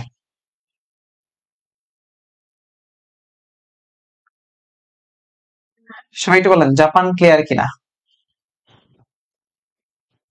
জাপান ক্লিয়ার কিনা? আমরা জানি যে বাংলাদেশে একটা খাদ্য আছে, খাবার আছে, আপনারা সুশি খান না? সুশি, এই সুশি কিন্তু জাপানি খাবার। জাপানে কিন্তু মানুষরা খায়। সুশি খাই না আমরা? ঢাকাতে বিভিন্ন জায়গায় সুশি খেতে পাওয়া যায়, সেই সুশি কিন্তু জাপানের। হ্যাঁ, আচ্ছা আমি একটু জাপান নিয়ে আরেকবার একটু ব্রিফ করে, একটু মন দিয়ে শোনেন, হ্যাঁ মুখস্থ হয়ে যাবে। জাপানের পূর্ব নাম হচ্ছে নিপ্পন। জাপানের রাজধানী হচ্ছে টোকিও, মুদ্রা হচ্ছে ইয়েন। পৃথিবীর বৃহত্তম ব্যস্ত নগরী মেটা সিটি হচ্ছে টোকিও। এই টোকিওতে জাতিসংঘ বিশ্ববিদ্যালয় আছে, যেটা 1973 সালে প্রতিষ্ঠিত হয়। কিন্তু জাতিসংঘ শান্তি বিশ্ববিদ্যালয় আছে কোস্টারিকাতে। হ্যাঁ, জাতিসংঘ শান্তি বিশ্ববিদ্যালয় কোথায় আছে? কোস্টারিকা। জাপানের বৃহত্তম দ্বীপ হচ্ছে 4টা: হনশু, Kyushu, Shikoku, Hokkaido. Honshu, Kyushu, Shikoku, Hokkaido. Honshu, Kyushu, Shikoku, Hokkaido. জাপানের বৃহত্তম দ্বীপ কয়টা? 4টা। আচ্ছা, হনশু হচ্ছে এর মধ্যে সবচেয়ে বড় দ্বীপ। জাপানের যে রাজার উপাধি হচ্ছে মিকাদ। ভূমিকম্পের দেশ বলা হয় জাপানকে। ভূমিকম্প মাপার যে রিক্টার স্কেল, ভূমিকম্প মাত্রা মাপার যে স্কেল আছে, তার নাম হচ্ছে রিক্টার স্কেল। ভূমিকম্প মাপক যন্ত্রের নাম হচ্ছে সিসমোগ্রাফ। আচ্ছা, সূর্যোদয়ের দেশ বলা হয় জাপানকে। প্রাচ্যের গ্রেট ব্রিটেন বলা হয় জাপানকে। প্রাচ্যের ম্যানচেস্টার বলা হয় জাপানের ওসাকাকে। ওসাকা, প্রাচ্যের ম্যানচেস্টার ওসাকা। সুশি খাইছিলাম, কিন্তু একবার খেয়ে পরে আর এটার নামও নেই নাই। আচ্ছা, ওকে, জাপানের 6 তারিখ এবং 9 তারিখ 1945 সালে বোমা নিক্ষেপ করা হয়েছিল, পারমাণবিক বোমা। জাপানের হিরোশিমায় লিটল বয়, নাগাসাকিতে ফ্যাটম্যান। 6 তারিখে হচ্ছে লিটল বয়, 9 তারিখে ফ্যাটম্যান। এটার নির্দেশ দেওয়া হয়েছিল মার্কিন 32তম president Harry Truman. Harry Truman বিশ্বের সবচেয়ে বড় দাতা সংস্থা জাপানের নাম হলো JICA, JICA, Japan International Corporation Agency. সবচেয়ে বড় দাতা দেশ, তার নাম হচ্ছে জাপান। বাংলাদেশ সবচেয়ে বেশি সহায়তা পায় এই জাপান থেকে, কিন্তু বাংলাদেশ সবচেয়ে বেশি সহায়তা পায়। ওকে, আমাকে একটু লিখেন জাপান ক্লিয়ার, কমেন্টে লিখেন জাপান ক্লিয়ার, জাপান ক্লিয়ার, বা শুধু লিখতে পারেন জাপান এনডিসি। সবাই একটু কমেন্ট করেন, যতগুলো মানুষ আছেন সবাই একটু কমেন্ট করে লিখেন জাপান এনডিসি। খুব ধীরে সুস্থে পড়াচ্ছি, খুবই আস্তে ধীরে পড়াচ্ছি, সবাই একটু লিখেন জাপান এনডিসি। সৃজনী, শ্রুতি, যতগুলো মানুষ দেখছেন ততগুলো কমেন্ট না হলে শুধুমাত্র জাপান পর্যন্ত ক্লোজ করে দিব ক্লাস, আর পড়াবো না। যতটুকু মানুষ দেখছেন সবাই যদি কমেন্ট না করেন ক্লাস এখানেই ক্যান্সেল। আমার কোনো লাভ নাই, মানে আমার কোনো লস নাই ক্লাস না নিলে। শুধু লিখবেন যে জাপান ক্লিয়ার, যদি বুঝতে পারেন লিখতে পারেন, নোট ডাউন হয় জাপান ক্লিয়ার।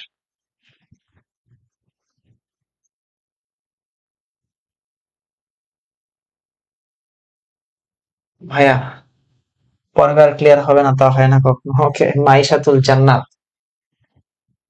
ওকে, এতগুলো মানুষের মধ্যে মাত্র 2-3 জন লিখেছেন। সৃজনী, শ্রুতি লিখেছেন, জাফরিনা জয়িত লিখেছেন, জান্নাত লিখেছেন, 3 জন লিখেছেন। হ্যাঁ, বাকিরা লিখেননি। বাকিদের কমেন্ট এখন দেখতে পাচ্ছি না, সবাই একটু কমেন্ট,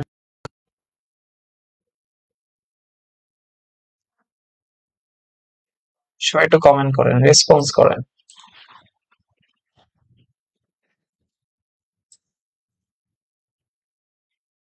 আপনি আমার কমেন্টে রেসপন্স করবেন না, দেখবেন আপনার কমেন্ট, আপনারও কথার কেউ রেসপন্স করবে না। দেখবেন এমন হবে আল্লাহ আপনার উপর রেসপন্স করতেছে না। এটাই জগতের নিয়ম, এটাই রীতি, এটাই সত্যি, এটাই সত্যি, এটাই ঠিক। যারা চাকরি প্রত্যাশী ভাই বোন আছেন তারা অন্তত লিখেন যে ভাই হ্যাঁ ক্লিয়ার। আপনি যদি আমাকে রেসপন্স না করেন আপনাকে কেউ দেখবেন রেসপন্স করছে না। আবার এমনও হবে আল্লাহর কাছে কিছু চাচ্ছেন, আল্লাহ আপনাকে রেসপন্স করতেছে না, কারণ প্রকৃতি আপনাকে ফিরিয়ে দিবেই ভাই, প্রকৃতি ফিরিয়ে দিবেই, এটাই নিয়ম, এটাই রীতি। সো রেসপন্স করতে হবে। হ্যাঁ, ভয় ভয় দেখাচ্ছি না, ঠিক সত্যি কথা। ওকে, তাহলে জাপান। হ্যাঁ, আচ্ছা, জাপানের পরে আমরা আলোচনা করতে পারি যে দেশটা নিয়ে। জাপান আলোচনা করলাম, আমরা চীন নিয়ে একটু আলোচনা করতে চাই। চীন নিয়ে আলোচনা করতে চাই। যদি পারেন চীনের ম্যাপটা একটু আঁকার চেষ্টা করেন, যদি সম্ভব হয়, যদি পারেন আর কি।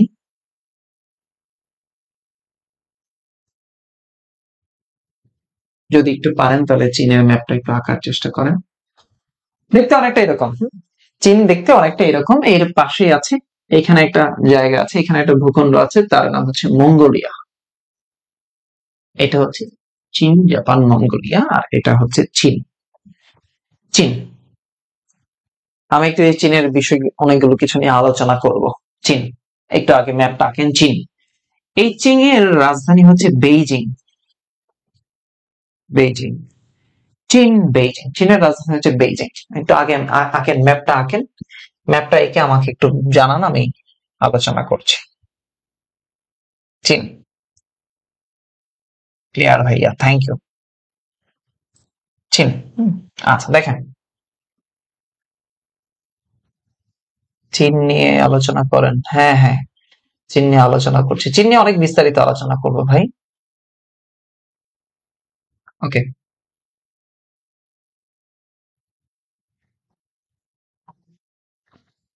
ওকে, চীন দেখেন, এই যে চীন, এই চীনের একটা জায়গা আছে, নাম হলো, চীনের পূর্ব নাম আগে আলোচনা করি। চীনের যে পূর্ব নাম, চীনের পূর্ব নাম কি একটু বলতে পারবেন কেউ? চীনের পূর্ব নাম কেউ একটু কমেন্টে জানাতো। জাপানের পূর্ব নাম হচ্ছে কি বললাম, নিপ্পন। তাহলে চীনের পূর্ব নাম কি? চীনের পূর্ব নাম কি? গণচীন। চীনের পূর্ব নাম কি? সবাই একটু কমেন্টে জানান চীনের পূর্ব নাম কি। দেখেন, এই চীনের যে রাজা আছে, সবাই কমেন্ট করেন চীনের পূর্ব নাম। এই চীনের যে রাজা আছে, এই রাজার উপাধি, চীনের রাজাদেরকে বলা হয় son of god. Son of god. চীনের রাজার উপাধি হচ্ছে সান অফ গড বা ঈশ্বরের সন্তান বলা হয় এই চীনের রাজার উপাধিকে। দেখেন, চীনের উত্তর প্রদেশে, চীনের উত্তর প্রদেশে কি আছে? মহাপ্রাচীর। চীনের মহাপ্রাচীর অবস্থিত। চীনের মহাপ্রাচীর। চীনের উত্তর প্রদেশে কি আছে ভাই? চীনের যে মহাপ্রাচীর আছে, সেই চীনের মহাপ্রাচীর আছে চীনের উত্তর প্রদেশে। চীনের একটা জায়গা আছে জিনজিয়াং প্রদেশ। জিনজিয়াং। চীনের যে জিনজিয়াং প্রদেশ আছে, এই যে জিনজিয়াং প্রদেশটা আছে, এই জিনজিয়াং প্রদেশে একটা মুসলিম উপজাতি বসবাস করে। চীনের জিনজিয়াং প্রদেশে একটা মুসলিম উপজাতি বসবাস করে, তার নাম হচ্ছে উইঘুর। উইঘুর মুসলিম উপজাতি কোথায় বসবাস করে? এরা কিন্তু মুসলিম, একটু লিখে রাখেন, পরীক্ষা অনেকবার এসেছে, চাকরি পরীক্ষা থেকে অ্যাডমিশন টেস্ট সব জায়গায়, ব্যাংক পরীক্ষা। এরা মুসলিম উপজাতি। তাহলে উইঘুর মুসলিম উপজাতি বসবাস করে কোথায়? চীনের জিনজিয়াং প্রদেশে। কোথায় ভাই? চীনের পূর্ব নাম ক্যাথে। Very good. চীনের পূর্ব নাম হচ্ছে ক্যাথে। Thank you. চীনের পূর্ব নাম হচ্ছে ক্যাথে। চীনের পূর্ব নাম হচ্ছে ক্যাথে, লিখে নেন। তাহলে চীনের পূর্ব নাম কি? ক্যাথে। চীনের পূর্ব নাম ক্যাথে। আচ্ছা, তাহলে দেখেন, চীনের রাজার উপাধি হচ্ছে সান অফ গড। চীনের উত্তর প্রদেশে চীনের মহাপ্রাচীর আছে। চীনের জিনজিয়াং প্রদেশে যে উপজাতিটা বসবাস করে তার নাম হচ্ছে উইঘুর মুসলিম উপজাতি। এরা হচ্ছে মুসলিম উপজাতি। কি উপজাতি? মুসলিম উপজাতি। মুসলিম উপজাতি। আচ্ছা, এই যে চীনের দুঃখ, এই চীনের দুঃখ বলা হয় হোয়াংহো নদীকে। হোয়াংহো নদী। চীনের চীনের দুঃখ বলা হয় কাকে? হোয়াংহো নদীকে। চীনের দুঃখ বলা হয় কাকে? হোয়াংহো নদীকে। এরকম দুঃখ অনেক আছে। কুমিল্লার দুঃখ গোমতী নদী, ঢাকা বিশ্ববিদ্যালয়ের দুঃখ জায়েদ খান, আছে না এরকম অনেক দুঃখ? এই চীনের দুঃখ হচ্ছে হোয়াংহো নদী। কি নদী? হোয়াংহো নদী। এই হোয়াংহো নদীকে পিত নদীর নামেও ডাকা হয়, পিত নদী বা ইয়োলো রিভার। ইয়োলো রিভার, চীনের ইয়োলো রিভার, পিত নদী বা ইয়োলো রিভার। তাহলে চীনের দুঃখ হোয়াংহো নদী, পিত নদী, ইয়োলো রিভার। তাহলে দেখেন, গ্রেট গ্রেট হল, হ্যাঁ, গ্রেট হল বা গ্রেট ওয়াল কোথায় আছে? চীনে। হোয়াংহো নদী আছে চীনে। ইয়াংসি কিয়াং নদী কোথায় আছে? চীনে। এই যে ইয়াংসি কিয়াং নদী, আমরা দেখি এশিয়ার ইয়াংসি কিয়াং, এশিয়ার দীর্ঘতম নদী কি? এই ইয়াংসি কিয়াং না? আচ্ছা দেখেন, এই যে চীনে, এই চীনে কিন্তু গড়ে ওঠে চৈনিক সভ্যতা। চৈনিক সভ্যতা, চৈনিক সভ্যতা গড়ে ওঠে। চৈনিক সভ্যতা গড়ে ওঠে কোথায়? চীনে। চৈনিক সভ্যতা গড়ে ওঠে, লিখে নেন, চৈনিক সভ্যতা গড়ে ওঠে কোথায়? চীনে। চৈনিক সভ্যতা গড়ে ওঠে চীনে। চীন, চীন চৈনিক সভ্যতা গড়ে উঠেছিল চীনে। আচ্ছা, এই যে চীন যে দেশটা আছে, এই চীন কিন্তু প্রযুক্তিতে অনেক বেশি পরিমাণ শীর্ষ। যেমন দেখেন, তারা ইন্টারনেট ব্যবহারে শীর্ষ। ইন্টারনেট ইন্টারনেট ব্যবহারে শীর্ষ দেশ। ইন্টারনেট ব্যবহারে শীর্ষ দেশ হচ্ছে চীন। প্রযুক্তিগত দিক থেকে কিন্তু চীন অনেক এগিয়ে আছে। ইন্টারনেট ব্যবহারে শীর্ষ দেশ। এরপরে ইলেকট্রনিক্স পণ্য উৎপাদনের শীর্ষ দেশেরা। ইলেকট্রনিক্স পণ্য উৎপাদনে ইলেকট্রনিক্স পণ্য উৎপাদনের শীর্ষ দেশ। ইলেকট্রনিক্স পণ্য উৎপাদনের শীর্ষ দেশকে চীন। শুধু তাই নয়, মাংস উৎপাদনেও কিন্তু শীর্ষ দেশ হচ্ছে, মাংস উৎপাদনের শীর্ষ দেশ হচ্ছে চীন বর্তমান সময়ে। কিন্তু মাংস এগুলো মাঝে মাঝে পরীক্ষায় আসে। মাংস উৎপাদনে শীর্ষ দেশ চীন। প্রযুক্তিগত দিক থেকে চীন যে শীর্ষ। আপনি যদি বলেন যে আমাকে এই আইফোনের মতো একটা নকল আইফোন বানায় দাও, চীন তাই বানায় দিবে। আমরা দেখেছি চাল, ডিম, ফুলকপি, বাঁধাকপি এগুলো সব কপি করতেছে এই চীন, বানাইতেছে, তাই না? চীন। তাহলে দেখেন, এই চীন পৃথিবীতে সর্বপ্রথম কৃত্রিম সূর্য বানিয়েছিল। কৃত্রিম সূর্য। এরা কি? কৃত্রিম সূর্য। ইউটিউবে ভিডিও আছে, দেখতে পারেন। কৃত্রিম সূর্য, এরা কৃত্রিম সূর্য আবিষ্কার করে। কিন্তু কৃত্রিম সূর্য আবিষ্কার করে এই চীন দেশ। কৃত্রিম সূর্য আবিষ্কার করছে চীন। ওকে, একটু আমি আস্তে ধীরে লিখছি যেন আপনারা লিখতে পারেন। নকল বানাতে বানাতে শীর্ষে চলে গেছে এরা, চীন। আচ্ছা, উইঘুর মুসলিম উপজাতি। আচ্ছা দেখেন, এই যে চীনের মানুষ, চীনে আপনি যদি ধরেন, কিছুদিন আগে আমি একটা চীনের বায়ারের সাথে কথা বলছিলাম। তো আমি ওনাকে মানে উনি ইংরেজি কম বোঝে, তিনি বলতেছে যে I am very weak in English, সে বলতে পারছে না। সামহাও তার যে আরেকটা কলিগ ছিল, সেই কলিগের কাছে, একটা মেয়ে কলিগের কাছে সে ফোনটা হ্যান্ড ওভার করেছে। আমার সাথে ঘটেছে যেটা। তো ওই মেয়েটা হয়তো ইংরেজি একটু ভালো বলতে পারে বিধায় তার কাছে ফোন দিয়েছে, তখন আমি ইংরেজিতে একটা কনভারসেশন করেছি। তো এই চীনের মানুষ কিন্তু ইংরেজি বোঝে না, হ্যাঁ। আপনি যদি চীনে গিয়ে ইংরেজি বলেন তাহলে হবে না। চীনের যে ভাষা, সবচেয়ে প্রচলিত যে ভাষা, সেটা হচ্ছে মান্দারিন ভাষা। চীনের ভাষা হলো মান্দারিন। কি ভাষা? মান্দারিন ভাষা। এবং এবং পৃথিবীতে সবচেয়ে প্রচলিত, মানে সবচেয়ে ব্যবহৃত ভাষা হচ্ছে, অধিকাংশ ব্যবহৃত ভাষা হচ্ছে এই মান্দারিন। সবচেয়ে ব্যবহৃত ভাষা হচ্ছে এই মান্দারিন। চীনের ভাষা মান্দারিন, চীনের ভাষা মান্দারিন। তাহলে ইলেকট্রনিক্স পণ্য উৎপাদন, ইলেকট্রনিক্স পণ্য বলতে আমি বোঝাচ্ছি স্মার্টফোন, টিভি, এটা ওটা সবকিছু এই উৎপাদনের শীর্ষ দেশ হচ্ছে এই চীন। চীন কিন্তু ফেসবুক, মানে আমি যতটুকু জানি ফেসবুক ব্যবহার করে না। এরা ফেসবুকের অন্য কিছু অল্টারনেটিভস তারা বানানোর চেষ্টা করছে। সবচেয়ে ব্যবহার হয় এই ভাষায়, হ্যাঁ, চীনের ভাষা মান্দারিন ভাষা।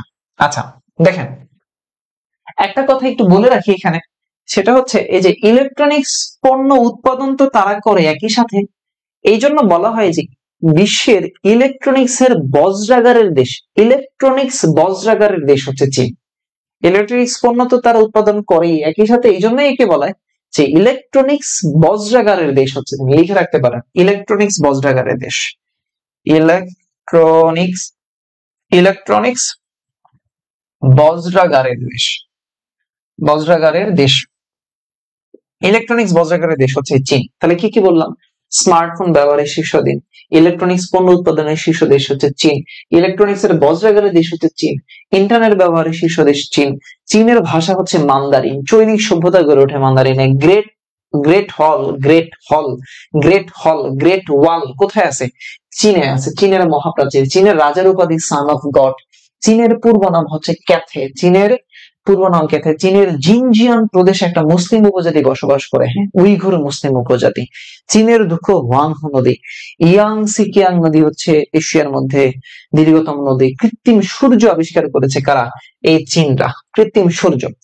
আচ্ছা, এই চীনকে বলা হয় পোলার সিল্ক রোডের প্রবক্তা দেশ। পোলার, POLAR, পোলার সিল্ক, পোলার সিল্ক রোডের প্রবক্তা দেশ হচ্ছে চীন। পোলার সিল্ক রোডের প্রবক্তা দেশ কোনটা? চীন। বা নিউ সিল্ক রোডের প্রবক্তা দেশ চীন। নিউ সিল্ক রোড প্রবক্তা দেশ, নিউ সিল্ক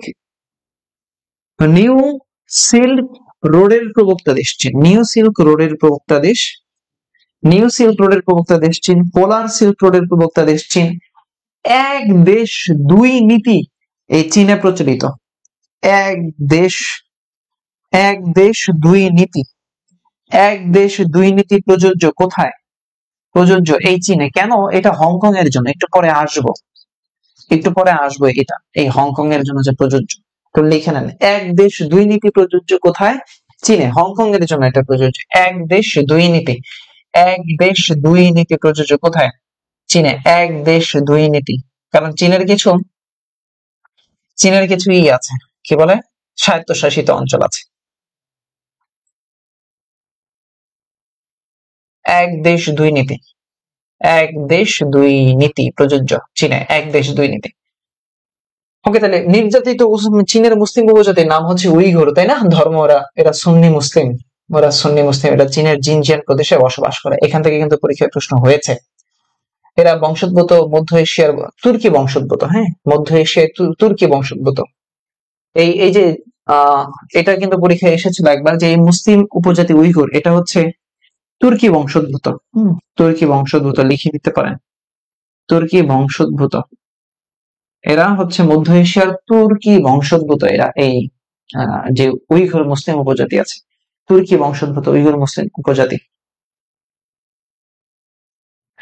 এখন প্রশ্ন যদি এমন বলে যে বলে যে উইঘুর মুসলিম উপজাতি এরা আসলে যদি বলে যে জিনজিয়াং প্রদেশের বাইরে এরা আসলে কোথায় আছে, যদি এমন প্রশ্ন হয় যে চীনের জিনজিয়াং প্রদেশের বাইরে এই উইগুর মুসলিম উপজাতি অধিক কোথায় আছে, তাহলে কিন্তু অ্যান্সার অন্য কিছু হবে। যেমন যেমন হচ্ছে হুনান প্রদেশ আছে না, হুনান প্রদেশ, এই হুনান প্রদেশে আছে, লিখে রাখতে পারেন যে এই জিনজিয়াং প্রদেশের বাইরেও এরা, এই হুনান প্রদেশে এদের কিন্তু অধিকাংশ বসবাস করে। হুনান প্রদেশ, দক্ষিণ মধ্য হুনান প্রদেশে এরা আছে, দক্ষিণ মধ্য হুনান প্রদেশ, হুনান প্রদেশ লিখে নিতে পারেন, পরীক্ষায় চলে আসতেই পারে। হুনান প্রদেশ, এটাই পরীক্ষা ছিল, এই তুর্কি বংশোদ্ভূত। কোন পরীক্ষা যেন আসছে, চাকরি একটা বিসিএস নাকি যেন, দেখতে হবে আসছে এটা, যে উইগুর মুসলিম ও যে তুর্কি বংশোদ্ভূত জিনজিয়াং প্রদেশ, জিনজিয়াং প্রদেশের বাইরে এরা অধিকাংশ হুনান প্রদেশে বসবাস করে। আচ্ছা, পোলার সিল্ক রোডের প্রবক্তা দেশ চীন, নিউ সিল্ক রোডের প্রবক্তা দেশ চীন, এক দেশ দুই নীতি প্রযোজ্য চীনে। চীনের একটা সময়ে অর্থনীতিকে ভালো করার জন্য চীনের সরকার বলেছিল জনসংখ্যা কমানোর জন্য, জনসংখ্যা কম স্থির রাখার জন্য তারা এক সন্তান নীতি একটা তাদের ছিল। হ্যাঁ, মানে পরবর্তীতে তারা এক সন্তান থেকে দুই সন্তান নীতিতে গিয়েছে, মানে একটার বেশি সন্তান নেওয়া যাবে না, এরপরে দুই সন্তান, দুইটা সন্তান, এরপরে এখন বলছে যে তুমি তিনটা নিতে পারো, কোনো সমস্যা নাই। চীনে তিন সন্তান নীতি কিন্তু বর্তমানে প্রযোজ্য আছে। আর আমাদের দেশে কোনো সন্তান ফন্তান নীতিই নাই, শুধু আছে স্লোগান, ছেলে হোক মেয়ে হোক এক সন্তানই যথেষ্ট। কিন্তু প্রত্যেক ঘরে ঘরে তিনটা চারটা করে, প্রত্যেক ঘরে ঘরে একটা তিনটা চারটা করে, তাই না? আপনার ঘরেই কিন্তু দুই তিনটা আছে, আছে কিনা? ওয়ান বেল্ট ওয়ান রোড,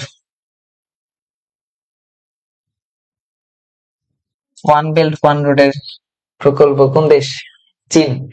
আচ্ছা, এই ওয়ান বেল্ট ওয়ান রোডটা আসলে কি, এটা একটু বোঝাবো। হ্যাঁ, মন দিয়ে শোনেন, one belt one road, one belt OBOR, যেটা ওয়ান বেল্ট ওয়ান রোড। চীন, চীন, চীন, চীন। ওকে, সবার নোট ডাউন হয়েছে কিনা একটু কমেন্টে জানান তো, নোট ডান কিনা? দুই সন্তানের বেশি নয়, একটি হলে ভালো হয়। মাঝে মাঝে ইউটিউবে দেখি এগুলা বেবি একসাথে খেলতে, এগুলো তাহলে কি?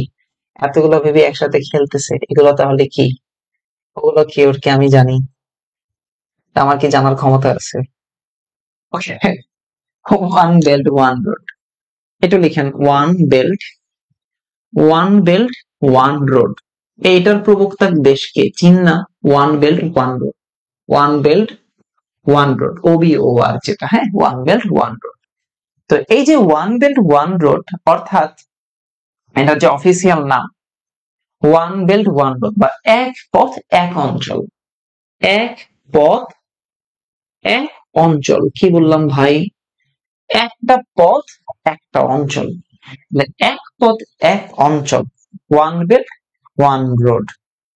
তাহলে এই যে এক পথ এক অঞ্চল ও বেল্ট এন্ড রোড ইনিশিয়েটিভ, এর অফিসিয়াল নাম এক পথ এক অঞ্চল এন্ড বেল্ট ইনিশিয়েটিভ, ইনিশিয়েটিভ, এক পথ এক অঞ্চল এন্ড বেল্ট ইনিশিয়েটিভ, যেটা এটার অফিসিয়াল না, বা one belt one road in belt মানে ইনিশিয়েটিভ যেটা।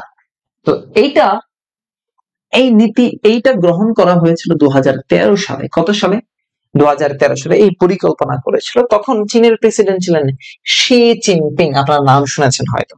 তখন লিখতে হবে না, শুধু শুনে রাখেন, she she Xi Jinping, Xi Jinping তিনি এই পরিকল্পনাটা করেছিলেন। এখন তো এই যে পরিকল্পনাটা হয়েছে, এটা কেন করা হলো, কেন করা হলো, কেন করা হলো, এটা আমাকে একটু বলতে পারবেন? এর উদ্দেশ্যটা কি?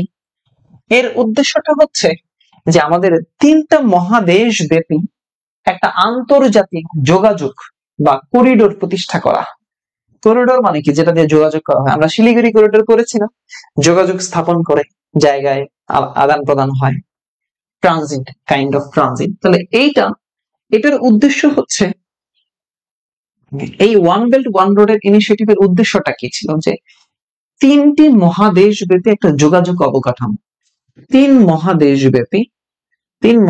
ব্যাপী যোগাযোগ যোগাযোগ স্থাপন, হ্যাঁ যোগাযোগ স্থাপন।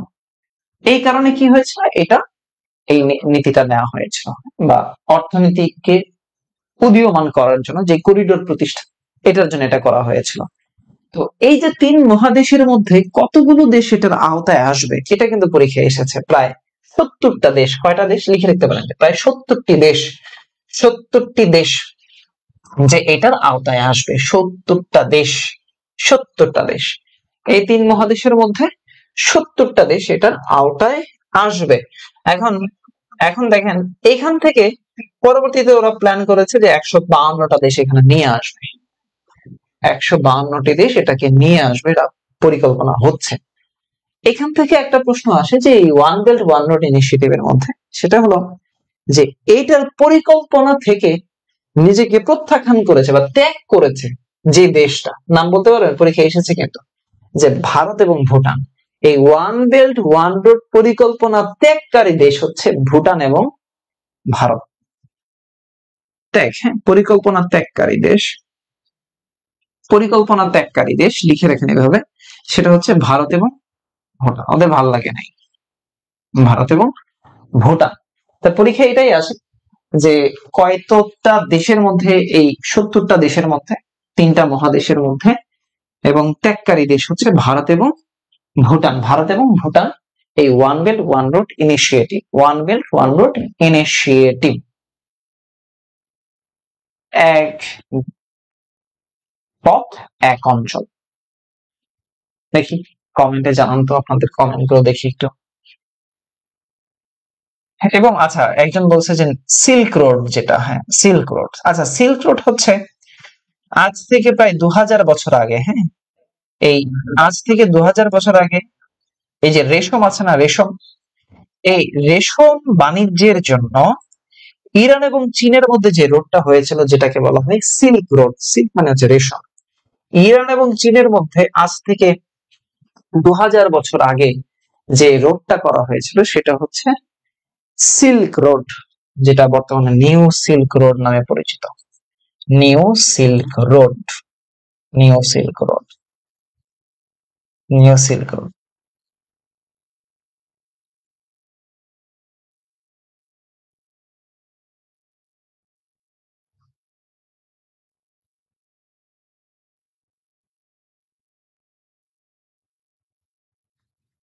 আচ্ছা দেখেন,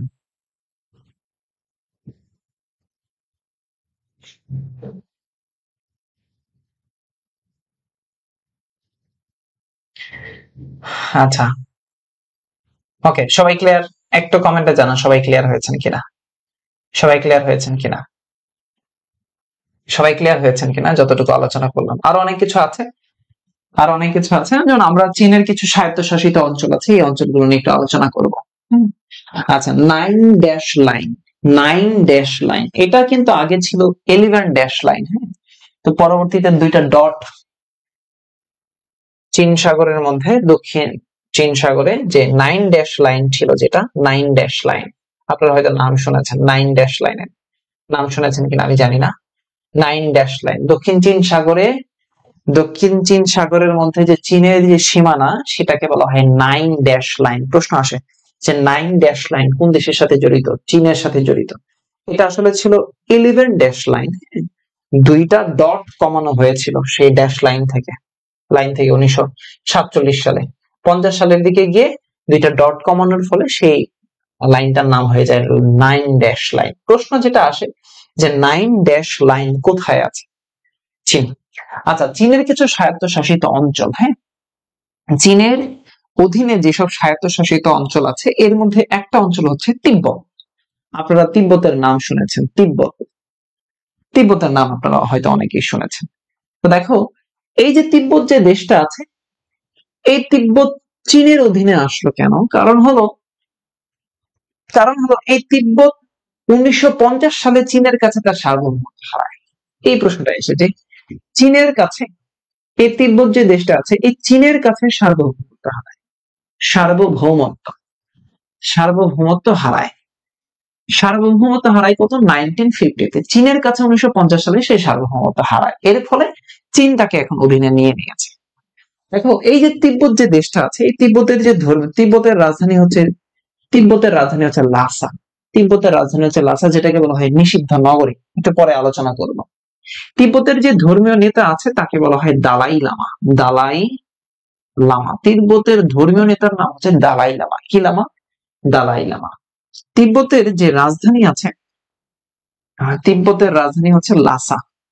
হ্যাঁ, এই যে লাসা, এটা হলো পৃথিবীর বা বিশ্বের নিষিদ্ধ নগরী। নিষিদ্ধ নগরী, নিষিদ্ধ নগরী, পৃথিবীর নিষিদ্ধতম নগরীর নাম হচ্ছে এই তিব্বতের লাসা নগরী। আর যদি বলে নিষিদ্ধ দেশ, যদি বলে নিষিদ্ধ দেশ, দেশ হলে তিব্বত, দেশ হলে কি লাগাবো? তিব্বত। আর যদি বলে নগরী, নগরী যদি বলা হয় তাহলে লাগাবো নাসা। নাসা, হ্যাঁ, নগরী হচ্ছে লাসা। তিব্বতের যে ধর্মীয় নেতা, এই ধর্মীয় নেতাকে কিন্তু বলা হয় দালাই লামা। ধর্মীয় নেতার উপাধি হচ্ছে দালাই লামা।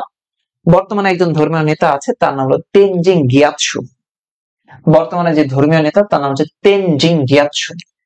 তিব্বতের ধর্মীয় নেতাকে বলা হয় দালাই লামা। বর্তমানে যিনি ক্ষমতায় আছেন তার নাম হচ্ছে তেনজিং গিয়াৎসু। তিব্বতের রাজধানী হচ্ছে লাসা।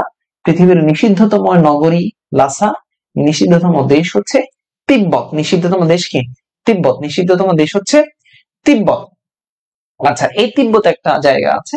এরপরে দেখেন, আপনারা হয়তো হংকং এর নাম শুনেছেন, ম্যাকাও এর নাম শুনেছেন। ম্যাকাও চীনের অধীনে আছে একটা অঞ্চল। ম্যাকাও চীনের অধীনে, কিন্তু এগুলো স্বায়ত্তশাসিত অঞ্চল। লিখে রাখতে পারেন, চীনের স্বায়ত্তশাসিত অঞ্চল, টাইটেল করে ম্যাকাও। এই ম্যাকাও উপনিবেশ ছিল কার? পর্তুগালের। এই ম্যাকাও, এটা কলোনি ছিল, উপনিবেশ। কার উপনিবেশ ছিল? পর্তুগালের। পর্তুগালের।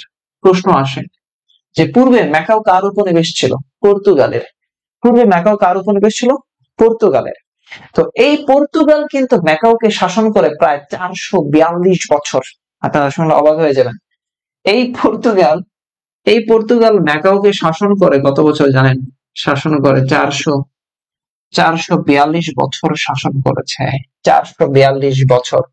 1557 সাল থেকে 1999 সাল পর্যন্ত।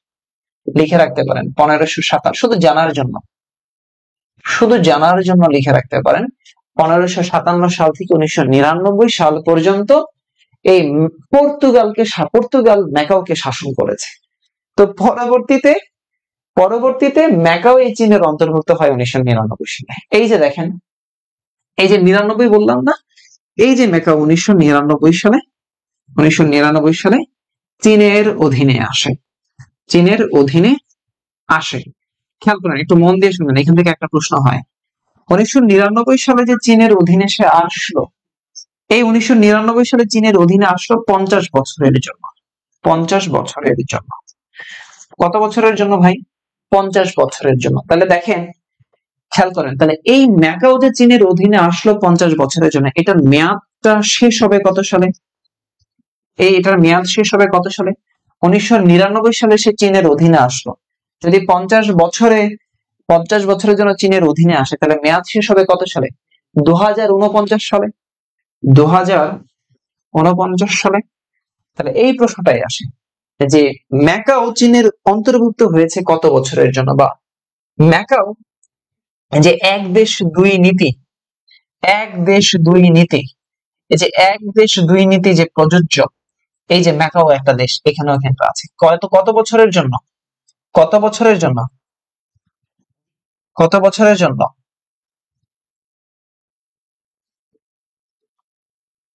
50 বছরের জন্য।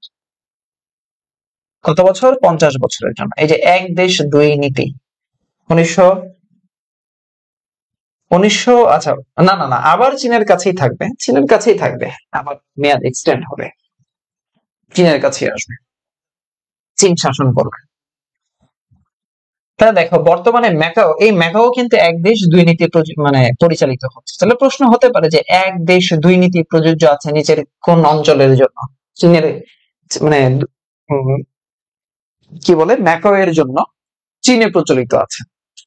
ম্যাকাও অপশনে থাকতে পারে। জায়গাটা ক্লিয়ার? কনসেপ্টটা ক্লিয়ার? কনসেপ্টটা ক্লিয়ার? কনসেপ্টটা ক্লিয়ার?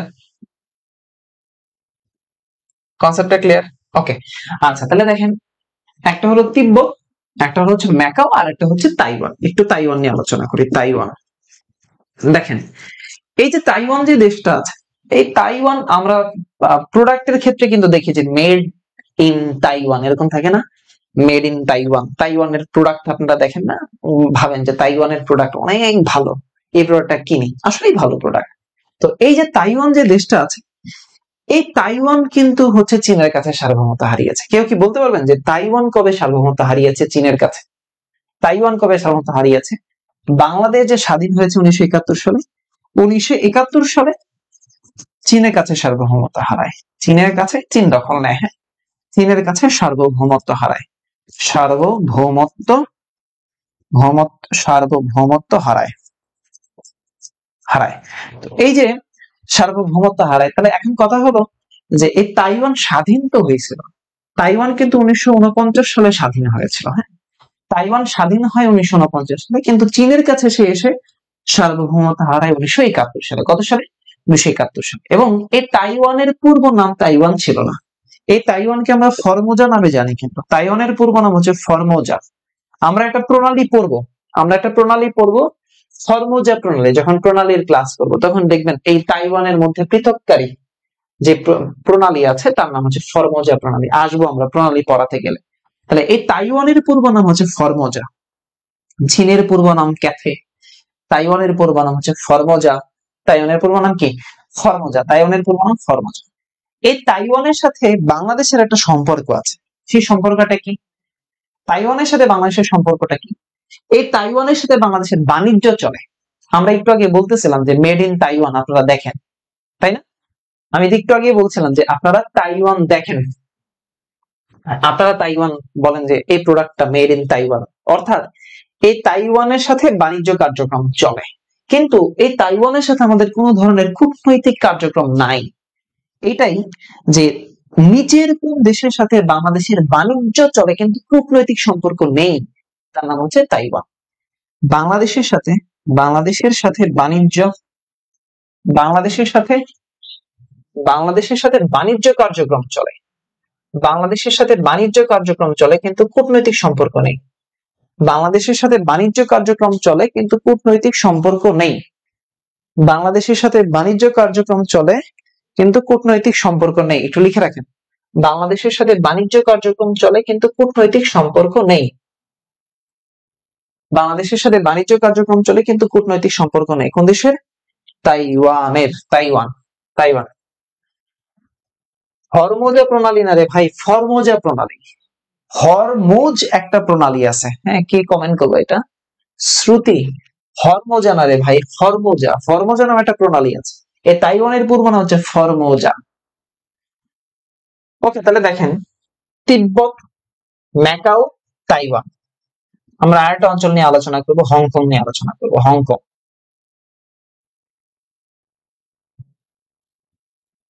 হংকং নিয়ে আলোচনা করতে চাই একটু। তার আগে বলেন এই জায়গাটা ক্লিয়ার হয়েছে কিনা? ক্লিয়ার? তাহলে দেখেন, তিব্বতের ধর্মীয় নেতা হচ্ছে দালাই লামা। বর্তমানে যে ধর্মীয় নেতা আছে তার নাম হচ্ছে তেনজিং গিয়াৎসো। হ্যাঁ, তেনজিং গিয়াৎসো। আচ্ছা, এই তিব্বতের রাজধানী হচ্ছে লাসা। পৃথিবীর নিষিদ্ধ নগরী বলা হয় লাসাকে, নিষিদ্ধ দেশ হচ্ছে তিব্বত, চীনের অধীনে আছে। চীনের কাছে সার্বভৌমত্ব হারায় 1950 সালে। কত সালে? 1950 সালে। আচ্ছা, এরপরে আসেন ম্যাকাও।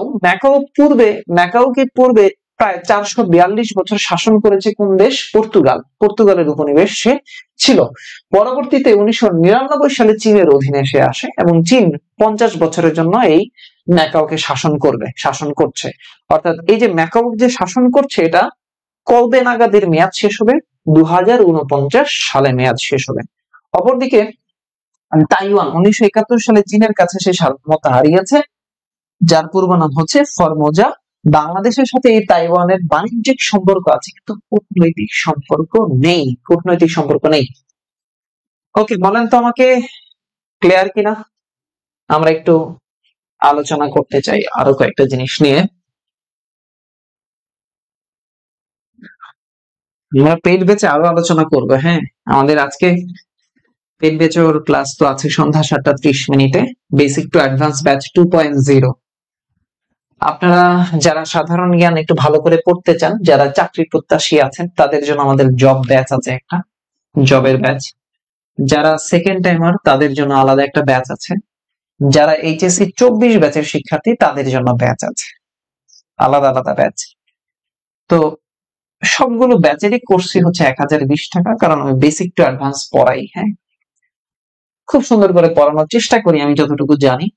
এবং আমার ক্লাসের ধরন হলো, আমি প্রথমে একটা টপিক লেকচার, সাপোজ লেকচার আমি 1 পড়ালাম, পরের দিন সেই লেকচারটার উপরে একটা প্রশ্ন সলভ ক্লাস হবে। আমি যা পড়ালাম কি ধরনের প্রশ্ন আসতে পারে এই টপিকের উপরে, এরপরে আপনি একটা এক্সাম দিবেন। এরকম করে প্রায় 50টা লেকচারই আছে এবং 50টা লেকচারের উপর 50টা প্রশ্ন সলভ ক্লাস আছে। এরপরে আরো তো সাম্প্রতিক ক্লাস আছেই। কাজেই যারা মনে করছেন যে আপনি একটু ভালো করে প্রস্তুতি নিতে চান, উইদাউট সাধারণ জ্ঞান ইমপ্রুভমেন্ট, সাধারণ জ্ঞানের ইমপ্রুভ ছাড়া আপনি চান্স পাবেন না। গ্যারান্টি। আপনি বিসিএস পরীক্ষা দিবেন না ভাই, সাধারণ জ্ঞানে 70 মার্ক আছে, আপনি ভূগোল, সুশাসন, নৈতিকতা সহ 70 মার্ক ভালো না করতে পারলে বিসিএস এ প্রিলিতে হবেই না। সত্যিই তাই। আপনি সেকেন্ড টাইম পরীক্ষা দিবেন, সাধারণ জ্ঞান জিকে ভালো না হলে অসম্ভব, সম্ভব না। ফার্স্ট টাইম শিক্ষার্থী ঢাবি টার্গেট থাকে আপনাদের ঢাকা ইউনিভার্সিটিতে 30 মার্ক সাধারণ জ্ঞান। তো সাধারণ জ্ঞান ভালো করে না পড়লে ইম্পসিবল। এবং অনেকে বলে সাধারণ জ্ঞান শুধু মুখস্থ করো, বোঝারও অনেক কিছু আছে।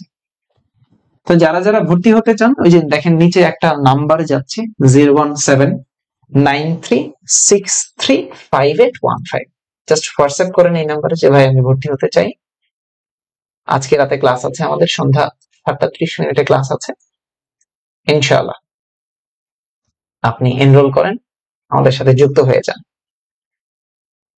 ওকে, যে যে পেজ থেকে আজকের এই ক্লাসটা দেখছেন, আমরা একটু আলোচনা করব হংকং নিয়ে। চীনের স্বায়ত্তশাসিত অঞ্চল আর একটা অঞ্চল নাম হচ্ছে হংকং। দেখেন এই যে হংকং, একে ফ্রি পোর্ট বা মুক্ত বন্দর বলা হয়। কি বলে? ফ্রি পোর্ট বা একে বলা হয় মুক্ত বন্দর। এই কথাটা আগে বললাম কারণ এই কথাটা একটা প্যাচ লাগবে। আমরা থাইল্যান্ড আছে না, থাইল্যান্ডের সময় পড়েছি ফ্রি ল্যান্ড বা মুক্ত ভূমি, চির স্বাধীন দেশ, কখনো কোনো দেশে উপনিবেশ হয় নাই। এখানে প্যাচ লাগবে। এটা হচ্ছে মুক্ত বন্দর, ফ্রি পোর্ট, আর ওটা হচ্ছে ফ্রি ল্যান্ড থাইল্যান্ডে। তাহলে প্রশ্ন আসে, নিচের কোনটি ফ্রি ল্যান্ড? মানুষ ধূপধাপ করে হংকং হংকং হংকং দাগায় দেন, তাহলে এটা কিন্তু ভুল করা যাবে না। হ্যাঁ, মুক্ত বন্দর নামে পরিচিত হচ্ছে হংকং, আর মুক্ত ভূমি, চির স্বাধীন দেশ হচ্ছে থাইল্যান্ড। ওকে, থাইল্যান্ড। দেখেন থাইল্যান্ড, তাহলে দেখেন এই যে হংকং আছে, এই হংকংকে বলা হয় এশিয়ার রাজধানী। কি বলা হয়? এশিয়ার রাজধানী বলা হয়। এশিয়ার রাজধানী বলা হয় কাকে? হংকংকে। এশিয়ার রাজধানী বলা হয় কাকে? হংকংকে। হংকংকে কি বলা হয়? এশিয়ার রাজধানী। এই চীনে এক দেশ দুই নীতি প্রযোজ্য আছে এই হংকং এর জন্য, লিখে রাখ। চীনে এক দেশ দুই নীতি, এক দেশ দুই নীতি, এক দেশ দুই নীতি, দুই নীতি প্রযোজ্য। এক দেশ দুই নীতি প্রযোজ্য কোথায় আছে? এই চীনে প্রযোজ্য আছে। কার জন্য? এই হংকং এর জন্য। হংকং এর জন্য প্রযোজ্য আছে। কেন আছে? কেন আছে এটা হচ্ছে কথা। কেন আছে এটা হলো কথা, এটা একটু আলোচনা করি। লেখা হলে একটু জানাবেন, লেখা হয়ে গেলে জানাবেন, লেখা হলে জানাবেন। খেয়াল করেন, একটু মন দিয়ে শোনেন, কথাগুলো একটু মন দিয়ে শুনবেন, সময়গুলো একটু হিসাব করবেন। 1839 সাল, কত সাল বললাম? 1839 সাল। এই 1839 সাল থেকে 1842 সাল পর্যন্ত একটা যুদ্ধ হয়, তার নাম হলো আফিম যুদ্ধ। কি যুদ্ধ? আফিম যুদ্ধ। আমি একটু লিখি, আফিম যুদ্ধ হয়। কি যুদ্ধ হয়েছে ভাই? আফিম যুদ্ধ হয়েছে। কাদের মধ্যে আফিম যুদ্ধটা হয়েছে? যুক্তরাজ্য এবং চীনের মধ্যে। যুক্তরাজ্য ভার্সেস চীনের মধ্যে এই যুদ্ধটা হয়। যুদ্ধের নাম কি? আফিম যুদ্ধ। কি যুদ্ধ? আফিম যুদ্ধ। কি যুদ্ধ? আফিম যুদ্ধ। তো দেখেন, আফিম যুদ্ধ হওয়ার পরে 1842 সালে, একটু মন দিয়ে শুনবেন, 1839 থেকে 1842 সাল পর্যন্ত আফিম যুদ্ধ হয়েছে। 1842 সালে এসে একটা চুক্তি হলো, তার নাম হচ্ছে নানকিং চুক্তি। কি চুক্তি? নানকিং চুক্তি। একটু লিখেন নানকিং, নানকিং চুক্তি, নানকিং ট্রিটি, যেটা নানকিং চুক্তি। এই নানকিং চুক্তির মাধ্যমে কি হয়ে গেল? এই নানকিং চুক্তির মাধ্যমে যে হংকং আছে, এই হংকংটা ব্রিটিশ কলোনিতে পরিণত হয় 1842 সালে। এই নানকিং চুক্তির মাধ্যমে, এই নানকিং চুক্তির মাধ্যমে Hong Kong, Hong Kong British British colony হয়, ব্রিটিশ কলোনি হয়। এইটা একটু ভালো করে পড়ে। 1839 থেকে 1842 সাল পর্যন্ত আফিম যুদ্ধ হয় যুক্তরাজ্য এবং চীনের মধ্যে। 1842 সালে এসে নানকিং চুক্তির মাধ্যমে কি হইল? এই হংকংটা ব্রিটিশ কলোনিতে পরিণত হয়ে গেল। হংকং কি হইল? ব্রিটিশ কলোনিতে পরিণত হলো। ক্লিয়ার? এতটুকু ক্লিয়ার?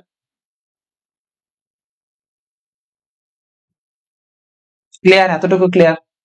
আচ্ছা, এরপরের ঘটনা দেখেন, সবাই একটু খেয়াল করেন। 1889 সাল, 1889 সালে কি হলো? চীন এবং ব্রিটেনের মধ্যে একটা সমঝোতা হলো। একটু খেয়াল করেন, মন দিয়ে শোনেন। চীন আর হলো এই যে ব্রিটেন, এই ব্রিটেনের মধ্যে সমঝোতা, সমঝোতা হলো, সমঝোতা হলো। সমঝোতা হয়ে কি হলো? সমঝোতা হয়ে এই যে চীন, এই চীন হংকংকে ব্রিটেনের কাছে ইজারা দেয়। ইজারা দেওয়া তো বোঝেন, ইজারা দেওয়া বোঝেন কি? একটা নির্দিষ্ট সময়ের জন্য ইজারা দেয়। তো মন দিয়ে শুনে, চীন এবং এই ব্রিটেনের মধ্যে একটা সমঝোতা হলো 1889 সালে। কত সালে? 1889 সালে একটা সমঝোতা হলো। এই সমঝোতার মধ্যে চীন কি করলো? এই চীন দেশটা, এই চীন যে এই হংকংকে ইজারা দেয়। কি দেয়? ইজারা দেয়। এই ইজারা দেয় কার কাছে? ব্রিটেনের কাছে ইজারা দেয়। ব্রিটেনের কাছে সে ইজারা দেয়। কত বছরের জন্য দেয়? 1889 সালে সে কত বছরের জন্য দেয়? 99 বছরের জন্য সে ইজারা দেয়। তাহলে ইজারা পাইলো কে? ব্রিটেন পাইলো। দিল কে? চীন। হংকংকে দিল। এতটুকু ক্লিয়ার হয়েছেন কিনা বলেন তো? এতটুকু ক্লিয়ার হয়েছেন কিনা বলেন? ক্লিয়ার হয়েছেন কিনা? আচ্ছা, আগেই তো, তার মানে হংকংকে ব্রিটিশ শাসন করে? হ্যাঁ, শাসন করেছে। সৃজনী শ্রুতি বলছে শাসন করে, এখন করে না, আগে করেছে, আগে করেছে। ওকে, এতটুকু ক্লিয়ার? যতটুকু বললাম আবার একটু খেয়াল করি। আফিম যুদ্ধ হলো, ব্রিটিশ 1842 সালে ব্রিটিশ কলোনিতে পরিণত হলো। এরপরে 1889 সালে এসে এই যে বিরোধ হংকং নিয়ে, এরপরে চীন এবং ব্রিটেনের মধ্যে একটা সমঝোতা হয়ে চীন কি করলো? ঠিক আছে শোনা বাচ্চা, হংকংকে আমি তোমার কাছে 99 বছরের জন্য ইজারা দিলাম। ইজারা পাইছে কে? ব্রিটেন। দিছে কে? চীন। কোন জায়গাকে দিছে? হংকংকে দিছে। কত বছরের জন্য দিয়েছে? 99 বছরের জন্য দিয়েছে। কত বছরের জন্য দিয়েছে? 99 বছরের জন্য সে ইজারাটা দিল। আচ্ছা, তার মানে এবার দেখেন, তাহলে এই যে হংকং যে জায়গাটা, এই যে হংকংকে এই ব্রিটিশরা এবার শাসন করছে না? তাহলে এরা তো কলোনি হইলই 1842 সালে। 1842 সাল থেকে তো তারা শাসন করছে। এই যে কলোনি 1842, এটা তো অন্তর্ভুক্তই। এই 1842 সাল থেকে তো তারা শাসন শুরু করলোই। একই সাথে এইটা এসে শেষ হইল 1997 সালে। কত সালে? 1997 সালে। আপনি দেখেন 1889 থেকে আপনি 99 বছর যোগ করেন, 1889 থেকে আপনি 99 বছর যোগ করেন, 1889 থেকে 99 বছর আপনি যোগ করেন। যোগ করলে আপনি দেখেন, যোগ করলে দেখেন কত বছর হয়? 1997 পর্যন্ত হয় না? 1899 সাথে আপনি এই যে দেখেন 1899 এর সাথে আপনি 99 বছর যোগ করেন। যোগ করে দেখেন যে কত বছরের জন্য তারা এটা লিজ নিয়েছে, মানে কত বছর পর্যন্ত তারা শাসন করেছে। 1997। Very good, 1997। এই যে 1997 পর্যন্ত, 1997 পর্যন্ত যে এদের কাছে ছিল না, তাহলে আমি আলটিমেটলি লিখে দিতে পারি যে 1842 থেকে এই কলোনি থেকে শুরু করে এরা 1997 সাল পর্যন্ত এই হংকংকে শাসন করেছে। তাহলে এবার আপনি হিসাব করেন 1842 থেকে এই 1997 পর্যন্ত প্রায় 156 বছর, এই 156 বছর হংকংকে শাসন করেছে ব্রিটিশরা। কারা করেছিল? ব্রিটিশরা করেছে। এতটুকু কনসেপ্ট ক্লিয়ার হয়েছেন কিনা? এতটুকু কনসেপ্ট ক্লিয়ার হয়েছে কিনা এটা একটু আমাকে বলেন। তাড়াহুড়া করার কিছু নাই।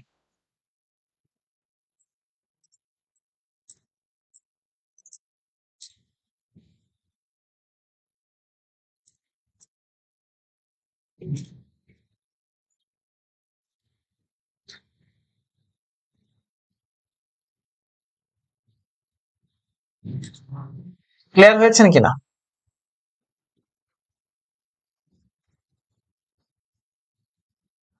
ও আচ্ছা আচ্ছা আচ্ছা, এইখানে একটা ভুল ভুল ভুল তথ্য লিখেছি। 1898 1898 1898 সালে এদের যে সমঝোতা হয় 1898 সালে, হ্যাঁ, 1890।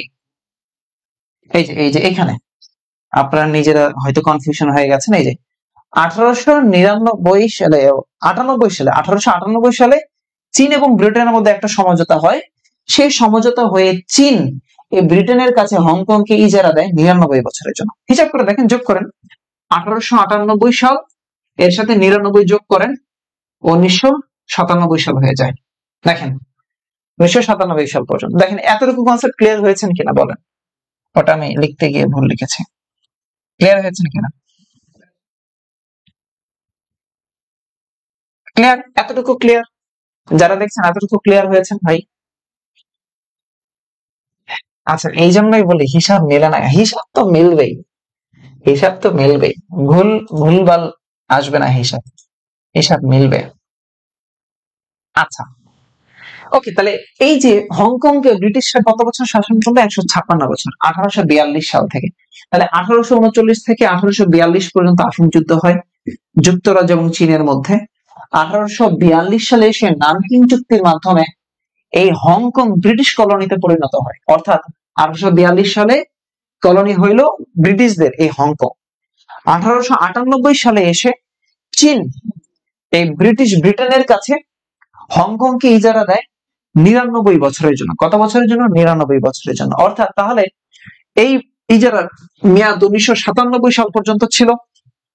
আচ্ছা, তাহলে দেখেন এইবার এই মেয়াদ শেষ হয়ে যাওয়ার পরে চীনের অধীনে এটা আসবে না? চীনের অধীনে আসবে না? বলেন, চীনের অধীনে আসবে না? তাহলে দেখেন এইবার যুক্ত 1997 সালের 1 জুলাই 1997 সালের 1 জুলাই 1997 সালের 1 জুলাই 97 সাল পর্যন্ত তো এই 1977 পর্যন্ত কার কাছে ছিল ইজারা দেয়া? কার কাছে ছিল? ব্রিটেনের কাছে ছিল। তাহলে এবার দেখেন 1997 সালের 1 জুলাই যুক্তরাজ্য হংকংকে চীনের কাছে ফিরিয়ে দেয়। চীনের কাছে ফিরিয়ে দেয় 50 বছরের জন্য। 50 বছরের জন্য। কত বছরের জন্য ফিরাই দিছে? 50 বছরের জন্য। তার মানে দেখেন 1997 সাল থেকে 50 বছর যদি যোগ করেন, যত বছর হবে অত বছর পর্যন্ত কে শাসন করবে? চীন করবে। কত বছরে কে করবে? এবার চীন করবে শাসন। হয়েছে। তার মানে দেখেন এই যে এক দেশ দ্বৈত নীতি, তার মানে হচ্ছে 2047 সাল পর্যন্ত। হিসাব করেন দেখেন 7, 14, 2000 2047 সাল পর্যন্ত। অর্থাৎ এই যে হংকং চীনের অধীনে আছে কত বছর পর্যন্ত থাকবে? 2000, এটা 2024, আর মেলা দিন। তাহলে 2047 সাল পর্যন্ত এই হংকং কার অধীনে? চীনের অধীনে। যার কারণেই বলা হয় এক দেশ দুই নীতি। হংকং আর একটা হচ্ছে ম্যাকাও। এক দেশ দুই নীতি প্রযোজ্য।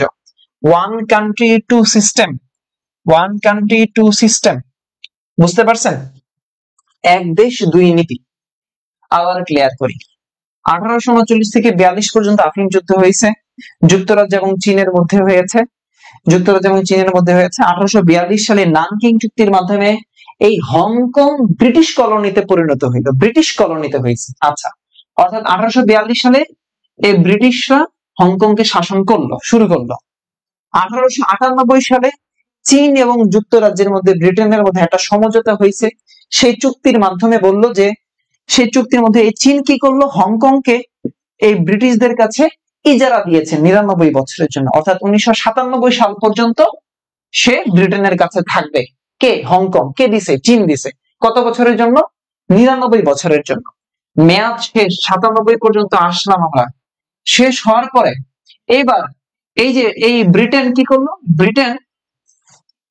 ব্রিটেন যুক্তরাজ্য, এই যে যুক্তরাজ্য 1997 সালের 1 জুলাই হংকংকে চীনের কাছে ফিরাই দিছে। কত বছরের জন্য? 50 বছরের জন্য, অর্থাৎ 2047 সাল পর্যন্ত চীনের অধীনে থাকবে। এরপর কি আবার যুক্তরাজ্য নিয়ে নিবে?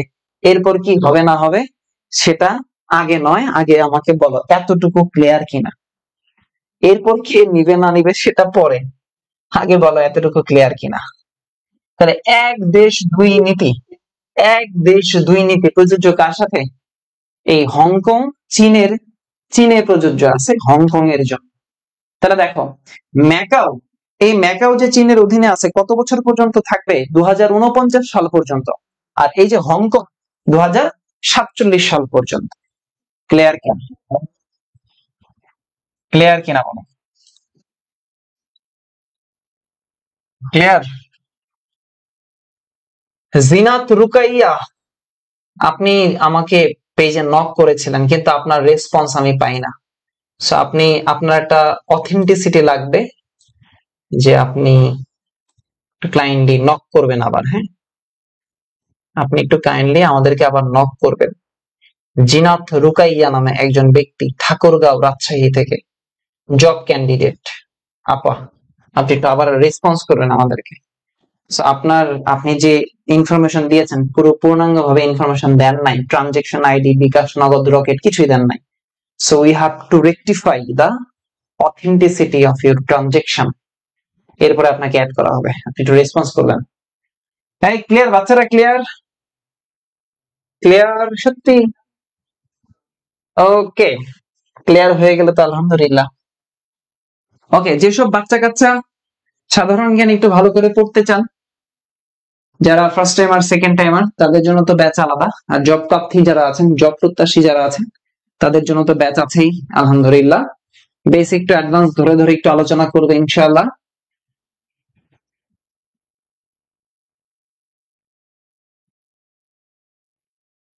ক্লিয়ার? আলহামদুলিল্লাহ যদি ক্লিয়ার হয়ে থাকে। আপনাদের যারা বন্ধু বান্ধব আছে, ফ্রেন্ডস আছে, যারা একটু ভালো করে সাধারণ জ্ঞানটা পড়তে চায়, একটু ভালো করে শিখতে চায়, তো আপনারা একটু তাদেরকে রেফার করবেন, মেনশন করবেন 01793635815। হ্যাঁ, এটা হচ্ছে আমার হোয়াটসঅ্যাপ নাম্বার। আপনারা যে কোনো সময়ে হোয়াটসঅ্যাপে নক করবেন, ভর্তি প্রক্রিয়া সহ যে কোনো কিছুর জন্য হোয়াটসঅ্যাপ। হ্যাঁ, জাস্ট মেসেজ করবেন। এইটা 2 হলো আমাদের ইউটিউব চ্যানেল আছে অর্ণব স্যার, একটু লিখি ইউটিউব। হ্যাঁ, এটা হলো ইউটিউবে আপনি পাবেন, আপনি ফেসবুকে পাবেন একই নামে, সেম নাম ফেসবুক। আপনি আমাকে টিকটকেও পাবেন। টিকটক আপনি আমার ভাইবেন না নাচ গান করি টিকটকে আমার এই রিলস ভিডিও গুলো আপলোড হয়। হ্যাঁ, এই টিকটকে আপনি অর্ণব স্যার নামে পাবেন, অর্ণব স্যার। গিয়ে দেখবেন যে টিকটকে রিলস গুলো আপলোড হচ্ছে, গুরুত্বপূর্ণ কথাবার্তা। আপনি ইনস্টাগ্রামে আমাকে পাবেন, ইনস্টাগ্রাম সব জায়গায় আছি। আপনি থ্রেড আছে, থ্রেডও আমাকে পাবেন একই নামে, ফলো দিয়ে রাখেন। কখন কোনটা গুরুত্বপূর্ণ জিনিস চোখে আসে, হ্যাঁ, ইনশাআল্লাহ।